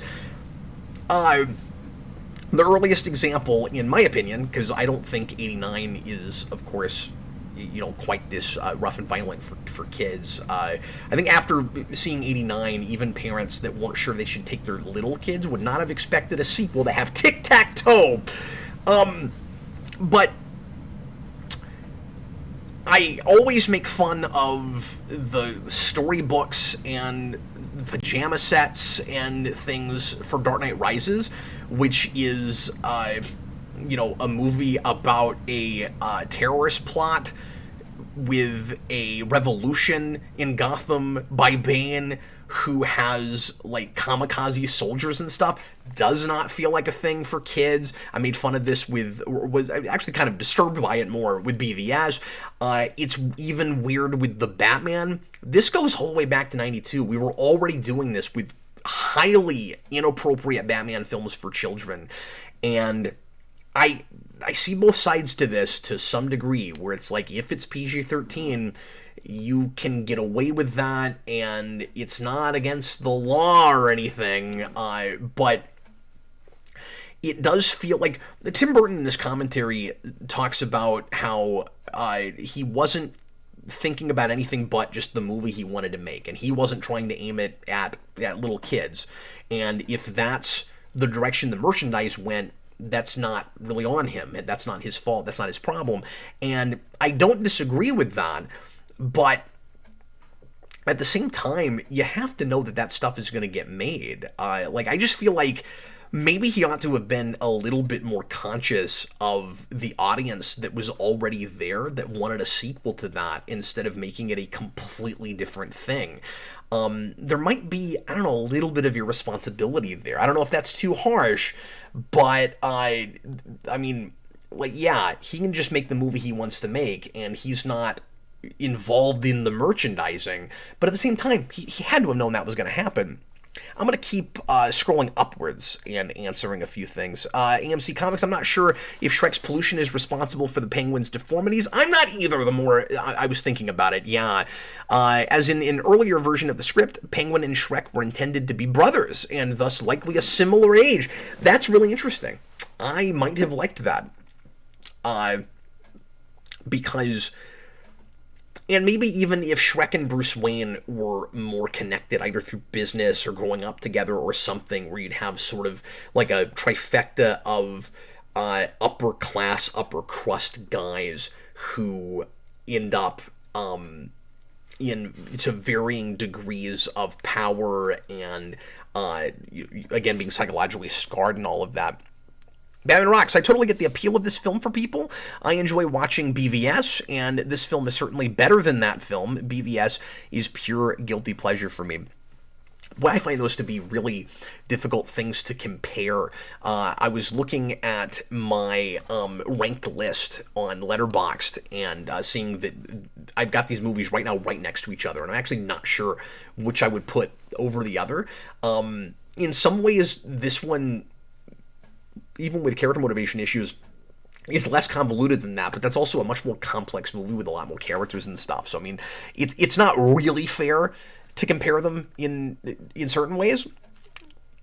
Greg on Craig, Shreck was... Thanks for your comment tonight, man. Shreck was born a poor schmo who got lucky. Yeah, he says that.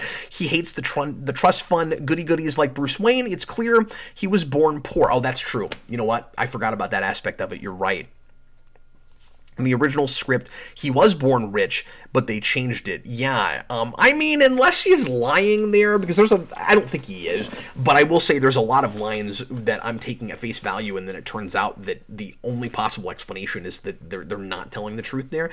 One line he says that is perplexing to me is that the reason he's building the power plant is because it's his legacy for his son. And the whole point of the power plant is to get as much power for himself as possible, literal and figurative. And it seems like he's trying to kind of take over Gotham and build some sort of empire. And maybe that's what he means, but it's just weird to put it in those terms, because the legacy, I don't know, it doesn't seem like he thinks he's gonna, like, you know, die anytime soon, and that he's in a real hurry to make that happen. And it seems like his prime motivation is personal power before it's what he's gonna leave to his children. And it just seems like a villain plot that would be really hilarious to get started and then just leave to your kid. And I wonder if his, I forget where I was going with that. It just seems like a really weird way to... Oh, I wonder if the point of that line is to make him, like, slightly more sympathetic in some way, where it's like, yeah, he's cheating, and what he's doing is totally not above board, and he's, like, this super corrupt, awful corporate CEO, but he cares about his family. I'm not sure what the point of that line was. It's very strange. Here's a very silly small detail. And then I'm going to scroll through some notes and just mention some disparate random things I noticed that might be fun to talk about. There's this scene, and I'm sure this isn't intentional, but my analytical brain goes to strange places, so I thought I would share. There's a scene where Bruce Wayne is about to reject Max Shreck and not fund his project, and it's actually a really well acted scene, and they're sitting around this round table, and Bruce, and some of you guys are gonna know where I'm about to go with this. Bruce and Shreck are, it's weird to have a character name in a thing like this that is the same as a thing that got really popular a few years after this. Like, if that movie had come out, they never would have called him Shreck. You've got them sitting around this, like, donut table, right? And they're pretty far apart. And just, I hadn't had this thought before. Immediately, I was just waiting for Bruce to be like, or for Shreck to be like, can you pass the salt? And then I started thinking about this as a symbol, where it's like, this is going to sound so pretentious. So you've got this chasm between these two enemies, right? And there's going to be no crossing it. They'll never find common ground. So there's this huge table between them. But Alfred, for no good reason, in 89, sat Vicky and Bruce at opposite ends of a really long table. And that table is like a straight line between them. So even though they're far apart, they could easily, if they wanted to, come together, because they will be more like-minded. There's no way that's intentional, and I'm almost embarrassed for having that thought, but I did think of that. Red Guard, thanks for the comment. That's a name I don't recognize. The Penguin's parents don't get rid of him right at the moment he's born. That's true. I take that as implying the screams were just initial shock, and they were going to keep him despite his appearance. Yeah, maybe so, but then why do they decide to get rid of him later on, I wonder?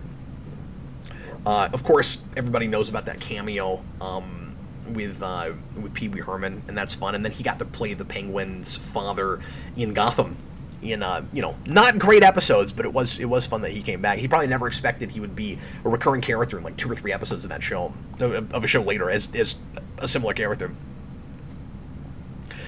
Daniel Davis, Max Shreck was the beginning of Walken becoming self-aware about himself. Yeah, I'm with you. Especially with the guy playing Chip doing an impression of him to his face, which is hilarious. And that's one of the things that makes you go, well, this is fun. The movie's not taking itself too seriously.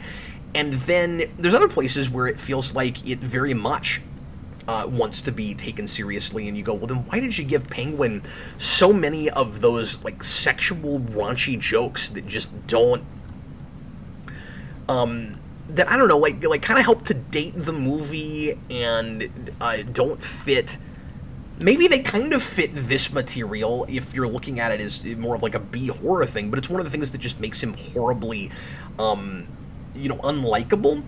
And like he's got as many as those. I don't know why nobody talks about it like this. He has as many of those kinds of lines as Mr. Freeze has ice puns in Batman and Robin. I wrote some of them down, but I don't think I'm going to repeat them here. I just got a $20 super chat from Batman Rocks. Thanks so much. I think Burton is not as fascinated by Batman psychology, philosophy, and relationships as I am. Well, that is absolutely true. He's not. He's really interested in the surface notions of the archetypes of these characters and what he can bring to the images of them. Therefore, the man who is supposed to be the protagonist fundamentally fails. Lacking protagonist, to me, is a red flag in any story. Yes, and the counter, the rebuttal you'll hear from people that love this film is it's not traditional narrative. It's not about protagonist, antagonist. It's not about a character who wants something and has an opportunity for change and takes it or doesn't take it, and we learn something about that character. It's not like the details don't matter. Whether or not it all comes together and makes sense at the end, it doesn't matter. Whether or not you even relate to any of the characters and can get into anybody's heads doesn't matter. It's a painting, and again, I'm a broken record, but it is, I'm Tim Burton, I'm saying again, but it is not presented that way enough. If that were the case, it would be more like certain Stanley Kubrick films, right? You could see the Stanley Kubrick Batman, where we're walled off completely from our protagonist, but it's not a real plotty movie. That's kind of the key, is it can't be too plotty.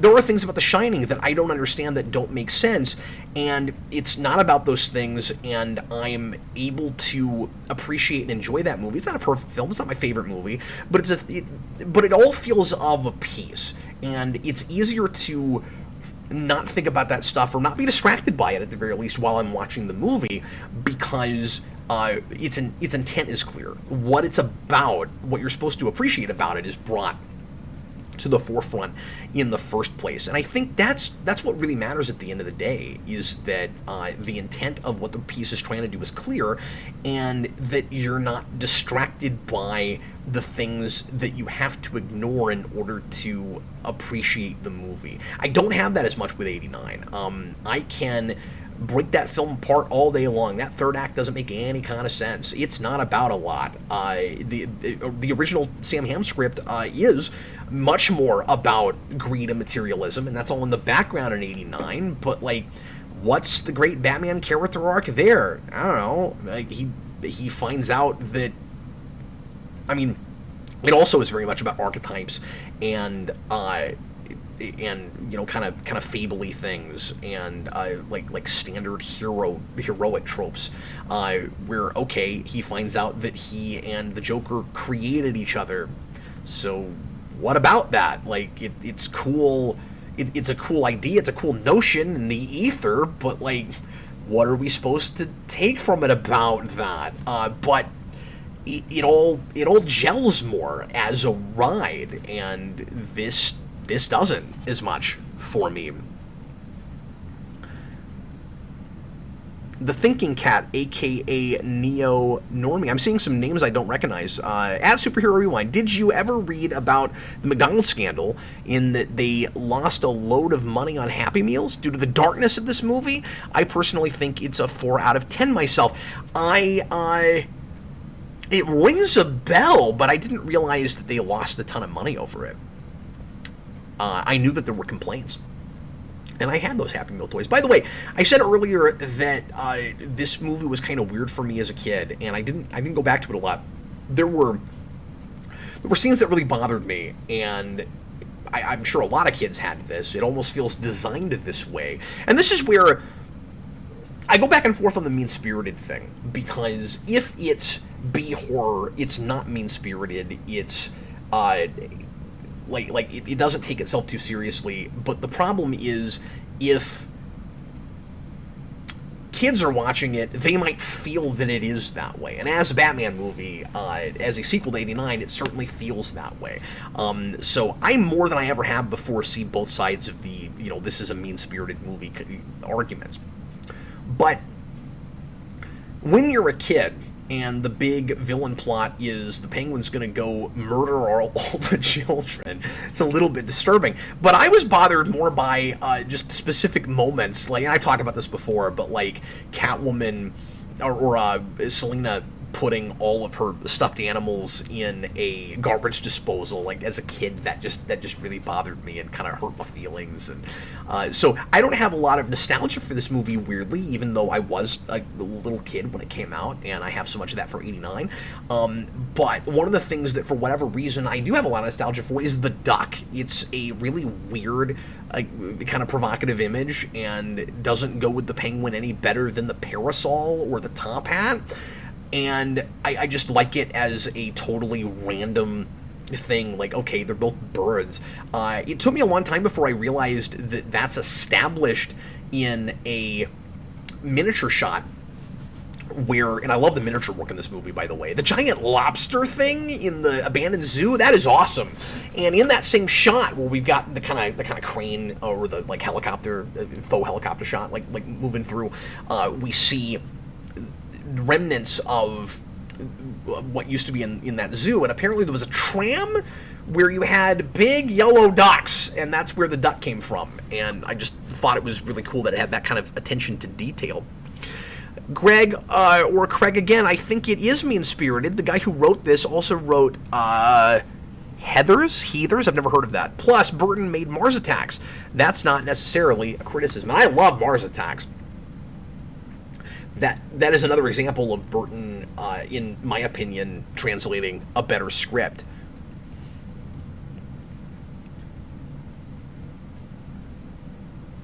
Let's see what else folks are saying real quick, and then we'll go ahead and get to the tweet length reviews. AMC, I think Shreck's love for his son actually tracks in terms of the power plant, as he also implores Penguin to take him instead at the party. You know what? That's true. That does happen. So, that tracks better than I'm thinking it does. I said we were going to go ahead and get to tweet length reviews. Let me see if there's any notes here that I just want to make sure I don't forget to mention. The costume is kind of inspired, and I don't know why I used to dislike it. I put it on a list years and years ago of bad villain costumes, and I think I was just too much of a purist at that point, and thought I said then that it looked like it was sewn together trash bags, and that's kind of what it's getting at. That you have the poor woman that has been, I say she's poor, like she's a secretary for a major CEO of a corporation. I guess he just doesn't pay that well, or she hasn't moved yet. It's like maybe she just got the job. I'm not sure, but anyway, she is, real outcast and kind of a pushover, and this is becoming Catwoman is finally her chance to develop some confidence and some agency and all of that, and the stitching is supposed to reflect her internal scars, and I like that a lot as an idea. Let me see what else I might want to mention real quick. I really like the refined Batcave a lot. I don't know why it has those weird spinny gyro thingies that go above Bruce and Alfred's heads, though. That's kind of strange. I never noticed, or at least it was a lot of viewings before I did, that Batman actually figures out that, or reads about a penguin creature that used to kidnap children, and then the movie keeps from us that that's his plot forever and ever. Again, I don't get why that's kept from us as long as it is. Like I said earlier, whether or not he knows about his parents is kind of confusing, and whether there's any part of him that really wants to be actually accepted by society is a little bit confusing. I said in the original Rewind, I think, that his actual plot keeps jumping around too much and doesn't make any sense. And I think I oversold that. I don't think that's entirely accurate. Like I said earlier, I was able to track it a lot better this time around, but I still don't fully understand really at all why he wants to be a public figure in the first place. Let's see, what else should I mention here real quick? Another line that makes me think Shreck should be the main bad guy. No one can ever have too much power. The Bruce-Selina relationship has always been weird for me, and I don't fully know how to feel about it.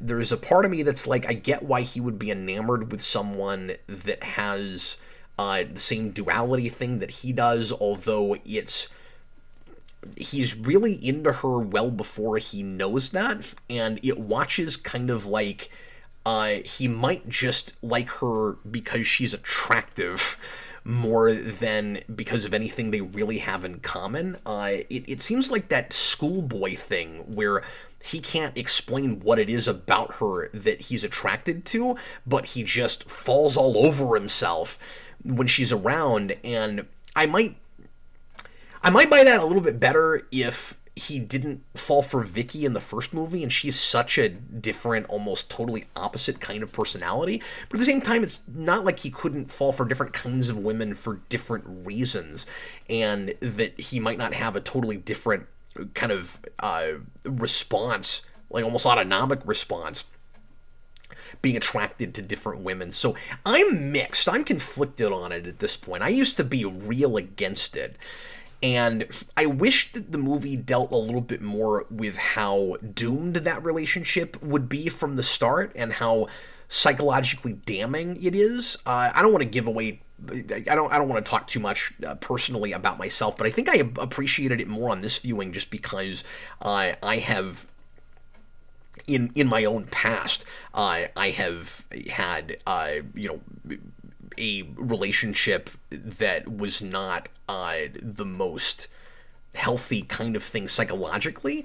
And so I like the idea of trying to do that with Batman and maybe with this character, but I kept finding myself going, I don't fully understand why you're into her. And we needed more moments like when he said he was going to go to the party just because Selina was there, and Alfred has that look of disdain on his face where he doesn't approve of that. We needed more discussion about why this is probably not going to be a great idea.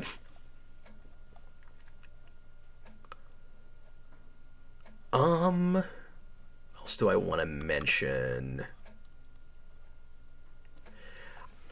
So, it's also a movie about a woman who is treated too much like an object and who,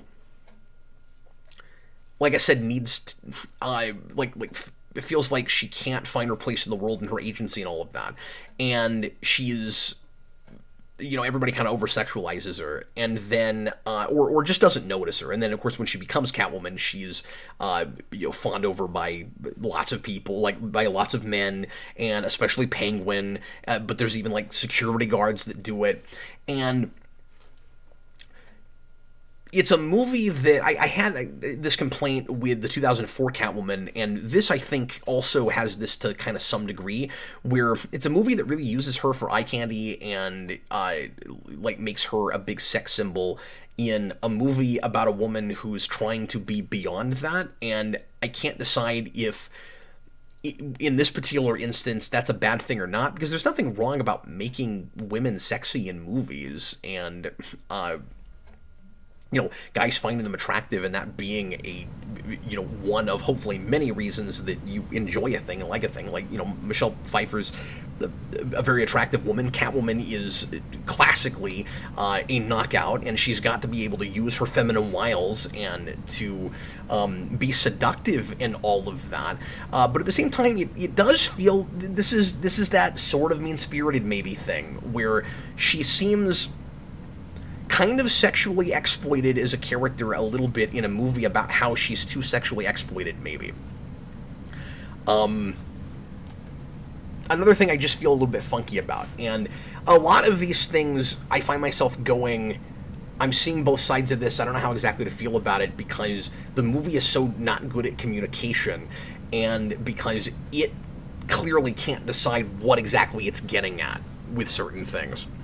Let's go ahead and look at tweet length reviews. I've got lots of other things I could talk about, but we're already almost at 2 hours. And that's what's going to happen when I shoot these things live, I am sure.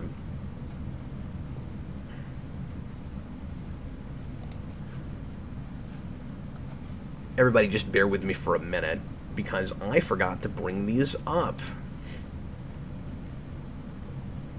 Thanks again for being here, folks. Okay, we have a bunch of these. So I'm going to go ahead and read them from Patreon, and if you want to put in a super chat for one of these, you can as well, or again, become a patron at patreon.com/geekvolution at the $5 tier. Here we go. Brian Uhl. Oof! This one! He says, I'm not a fan of either of the Burton Batman films, but this one is truly awful. The script is a complete mess, and the characters make no sense. Tack on an even more non-existent Bruce Wayne, some odd attempts at social commentary, yeah, and some really disgusting dialogue, and you've got this beautiful disaster. A pretty look and decent villain performances can't save this one. 0.5 out of 4. Here's our good buddy Connor Nielsen. Batman Returns is a pure, completely realized vision by an artist with complete creative control, a violent, bombastic requiem of sexual repression, social isolation, disassociated identities, human desire, and societal facades. All things I talked about.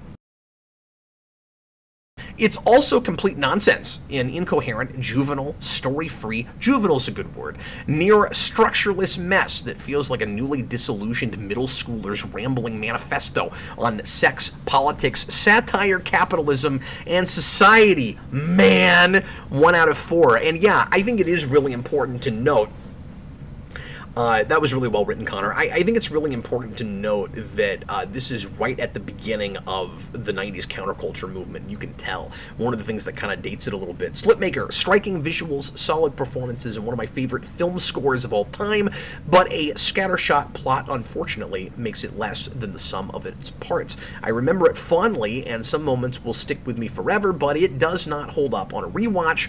2 out of 4. Chewbacca's Lover, it's fun and very entertaining as its own thing, but it's not a good Batman film. In some respects, Batman and Robin is a better Batman film. I've been hearing that lately, a lot of reassessing of Batman and Robin as a maybe actually decent Batman farce on the level of 60s Batman.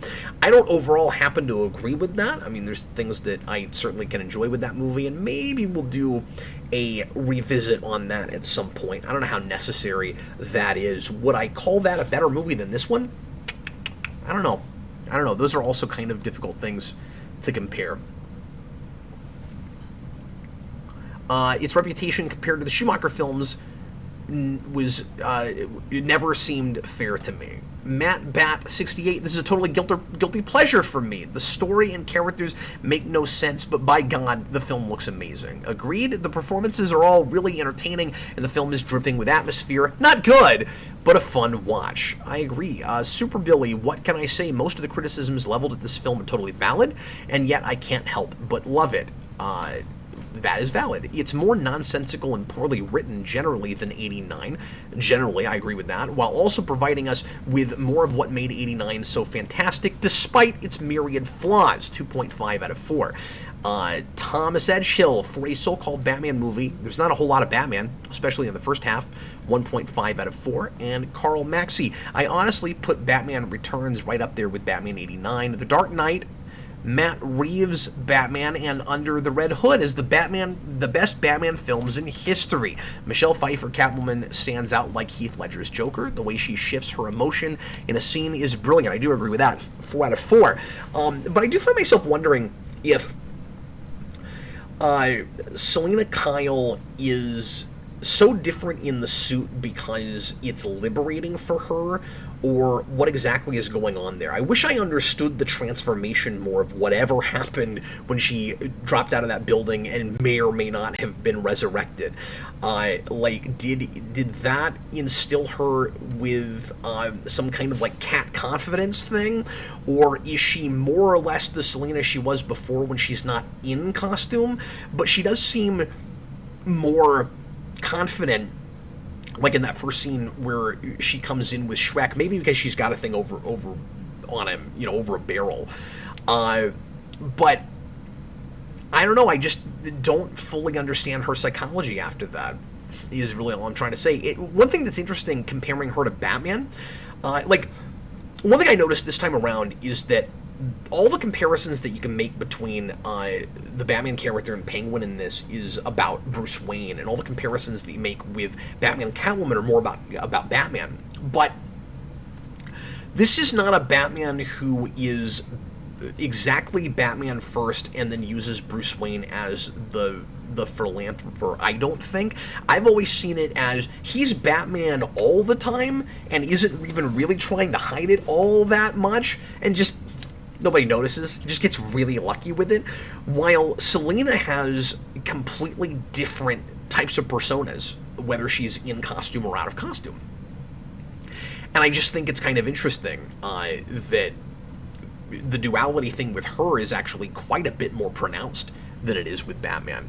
I need to pull up Facebook and see if I have any tweet-length reviews there on the Secret Superhero Screen Society. Once again, sorry I was not prepared here. It's just a thing that I forgot to do.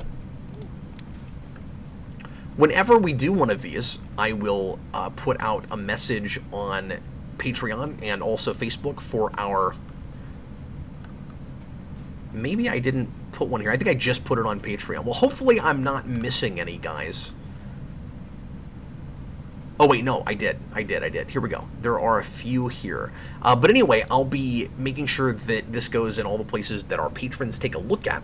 And you guys will be able to do these every time we do this show. And I will announce the next review right at the end.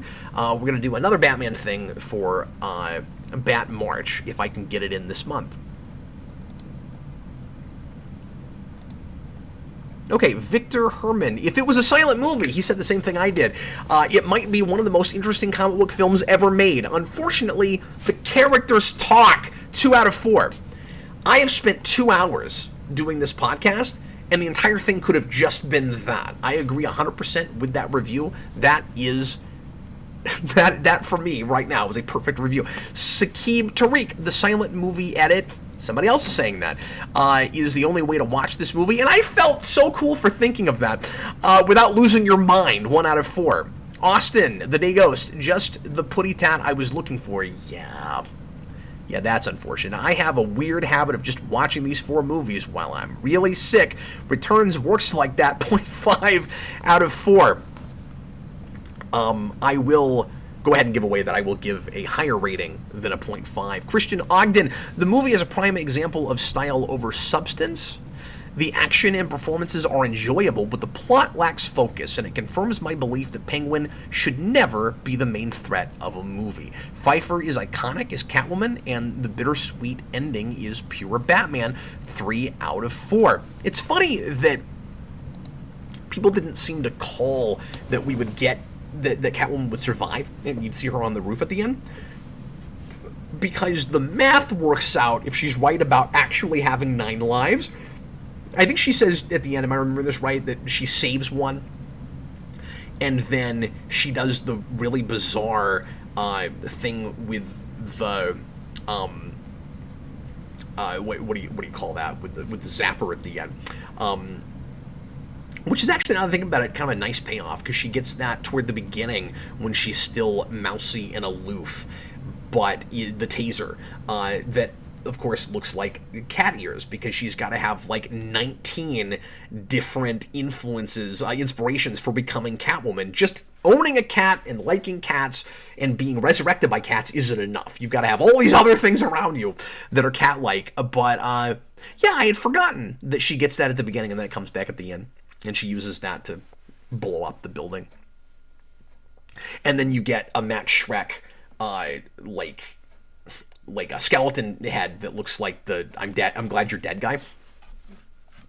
So that's fun. Malik Myers, Batman gleefully bombing someone up was a problem here too. Zack Snyder apologist. I'll talk about that in a second. We didn't forget. We just have little reason to bring up this movie because it is old and not very good. I get why people are enamored with Michelle Pfeiffer's performance, but that character isn't Catwoman. This movie has nothing good to offer outside of the atmosphere. 1 out of 4. Like I said, I felt like there were real sparks of potential that I was picking up this time around with at least some neat thematic stuff. Again, it's real surface the way it's actually dealt with the movie, but I can't help but compare it to 89 and go, 89, again, doesn't make a lot of sense in a lot of places, and isn't a super smart story, and there's some kind of weird typical stuff in it. But why am I liking that movie so much more than I am this? And I think it's just because, like less is more. This thing has too much social commentary and stuff to be as much of a confused mess as it is. You just notice it more. But anyway, I wanted to mention the BVS thing because that was a note I had as well, and I haven't talked about that. The big difference between Batman killing people here and Batman killing people in BVS, and I am going to say in a weird way it's more okay here, I guess. I don't like it, of course, but the big difference is in BVS, and I've always said this, Zack Snyder's making two different movies. There's the music video scenes, and there's the regular narrative scenes. And in the regular scenes, nobody realizes Batman's killing people because that's not actually happening in the real narrative. So what you're seeing can't be real because nobody talks about him like that. I mean, in the music video sequences. Here, it's a little bit more muddled than that. This is a Batman who seems to kill, and nobody minds because, at least as long as he's killing the bad guys, and maybe you can chalk that up again, and this is too easy, I don't like this, but maybe you can chalk it up again to it's just this real heightened reality where the rules are different. And I see it more as a heightened reality where there aren't enough rules, but it at least doesn't feel like it's contradicting itself, where there's people talking about Batman like he's not a killer. I just don't think it is a big deal to anybody that he's killing bad guys. If you're a 5-year-old playing with action figures, the heroes kill the bad guys. That's fine. They're evil, and these people are good, and the good guys kill the bad guys because they're bad. That's the logic of this movie. In BVS, it's got two different logic. Well, it's got a logic, and then it's got music videos where it's cool and edgy because Snyder is stuck in 1999, I guess, to see the heroes kill people, and it's and then the other thing is Tim Burton talks about it, and I think this is total BS. Talks about it like it's not a big deal because you don't know if those guys died, and even if that's true, Batman can't know if I guess he's got almost this retroactive plot armor where, like, because he's the good guy, he knows that doesn't kill, he knows that nobody's going to die. Tim Burton's logic, Bruce Timm does not do this. Tim Burton's logic is you don't see the guy on fire die, so he doesn't die. And this is my favorite thing he says in that whole commentary. He's got this is the most cartoony moment, by the way. Batman, there's a whole Warner Brothers, like it's a Warner's cartoon kind of play where kind of beat where he takes a bomb and it's like a Looney Tunes kind of bomb, right? It's got dynamite and it's got a clock on it, and he just puts it like he stole it from one of the other red triangle or whatever it is, the red circle gang, and he steals that, and then he puts it on the sky, and then we cut. There's an explosion. Tim Burton says it was a very small explosion, but he put it on the guy, and they blew up, and it didn't look like too small of an explosion to kill a person to me. And even if it didn't kill him, you're saying that somehow Batman knew he wouldn't die when he puts a bomb on a guy? No, it's completely valid that people are saying, A, Batman is killing people, and B, hey, maybe Batman shouldn't be killing people. But Tim Burton's not making a Batman movie. He's making a kind of B-horror thing where the good guy is good because his name is in the title and because he's just working within a formula of hero and villain. The end. That's it. Okay, I'm going to go ahead and get to my rating now. And like I said, oceanographic for the 900th time, Red Triangle Gang. Oh, it is Red Triangle. I said it right this time, thinking I was wrong. I don't know why I thought it was a circle. Anyway, so rating this time is hard because I had a better viewing with it, and I picked out more cool ideas. And I understood what some of the plotting stuff that I thought didn't make sense before, but it's still not a good story, certainly, and it's still not a very character-driven story, and it's still not really a cohesive piece. I originally gave it a 1.5, and seeing a lot of other superheroes movies, good and bad, since the last time I rated this. It's like, in the grand scheme of superhero movies, does this deserve a 0.5 boost? I don't think I could go all the way to a 2.5 with this, so it is still somewhere between a 1.5 and a 2 for me. And it's impossible to be totally consistent with this, but I'm thinking about other movies that I have given 1.5s to, and I'm like, is this better than a lot of those? Is it better than, say, like Power Rangers, the 1995 Power Rangers movie and things like that? I think so. I do think I'm going to give this one a 0.5 boost, and I may be being too kind to it with that. And I don't mean to come off like I know that there's people that like this movie that are hoping that I liked it more this time, so I'm trying to, like, you know, make it seem like I had a better experience. I really did enjoy it more than I ever have this time. But this isn't just about, like, did I have fun watching it? This is story analysis, and I rate based on that. But, you know, I gave BVS... no, I gave BVS a 1.5. So it's like, is it that much better than BVS to give it a 2? That's tough too. But again, you also have to be careful comparing it too much to individual things, because you'll never be totally consistent with that. These are always based on the last time I saw them, and I think I am going to go up to a 2. A lot of people in the comments are saying that it's are rating it much higher than I am. But yeah, I think I am gonna go a 2 this time. And so, being that I'm going all the way to a 2, that means that in ranking it on Letterboxd, let me pull this up, it's going to have to move into the 2s. So right now I've got it right before BVS. So I already have this ranked better than BVS. And right after Rise of Silver Surfer. This whole thing, I've always said, is a real arbitrary exercise, and I don't feel great about some of the ranks with this, and I'm still going to move some things around, I think, at some point. But what gets weird with this is all the things that you can look at here where you're like, well, Batman Returns is probably better than, say, like Haunted World of El Super Beasto, but I gave that a 1.5, and just with that watch I had of this, I gave that a 2. That would maybe go to a 1.5 if I saw it again. I don't know. So, hard to be perfectly accurate. But anyway, so right now, this is at the 109th spot. Superman Doomsday, maybe this is supposed to go to a 2 from the last review. I gotta go check into that, I'm not sure. But I've got The Spirit as a 2. I know, I like that movie better than a lot of people. I definitely, if I've got it in the 2s now, would want to put it over Blade Trinity. Interesting that I might have to attack it based on The Spirit. Let's see what's on the first page at the bottom and where else that might have to go. Well, we got RoboCop 2, we got Teen Titans Go to the Movies, and Masters of the Universe.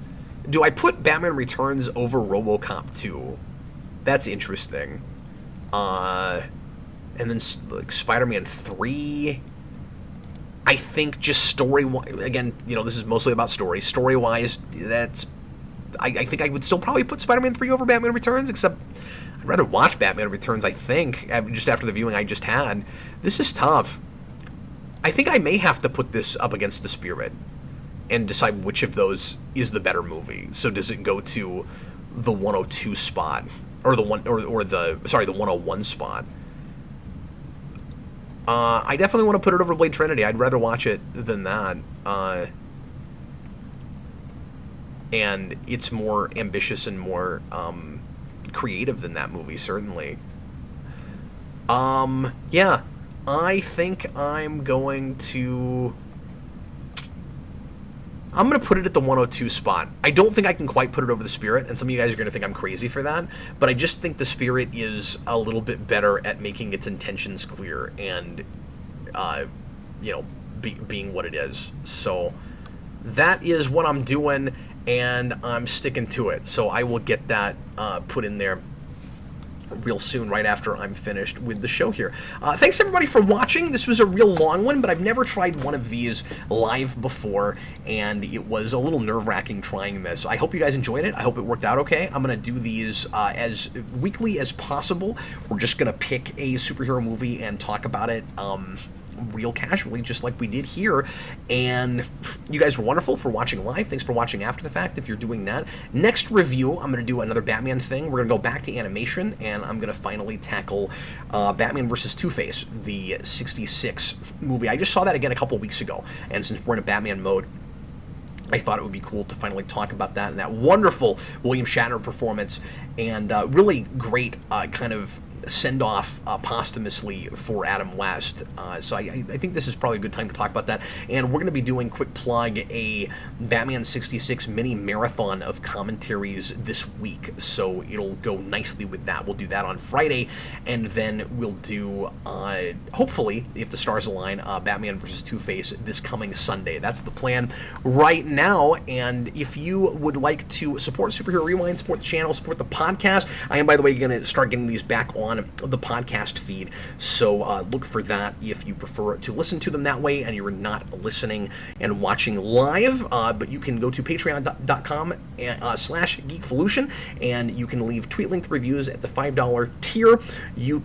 I used to offer early rewinds, but I'm doing these live now, so we're not going to have that at the $2 tier for obvious reasons, but at the $10 tier, you can become a Patreon producer, and I'm going to thank all of our Patreon producers right now, while hopefully my voice holds, including Zach Wendell-Jones, Michael Micheletti, Michael Gulick, Kareem Roberts, Jacob Schneider, Damon Begay, Thomas Edgehill, The Day Ghost, Super Billy, Stone Gassman, Justin Hayes, that's Bag Studios, Jajira, Ian McKee, Hot Soup, Goofster, Elliot Slater, Dylan Musciello, Chewbacca's Lover, Checkers, The Inventor, and Blake. Once again, you guys are spectacular. I appreciate everybody for being here and just watching and supporting us if you're doing that.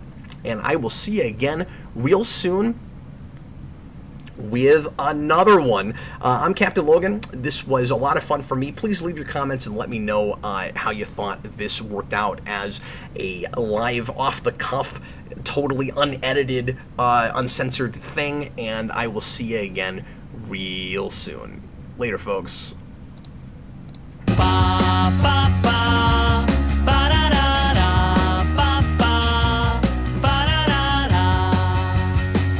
Well, he's got super strength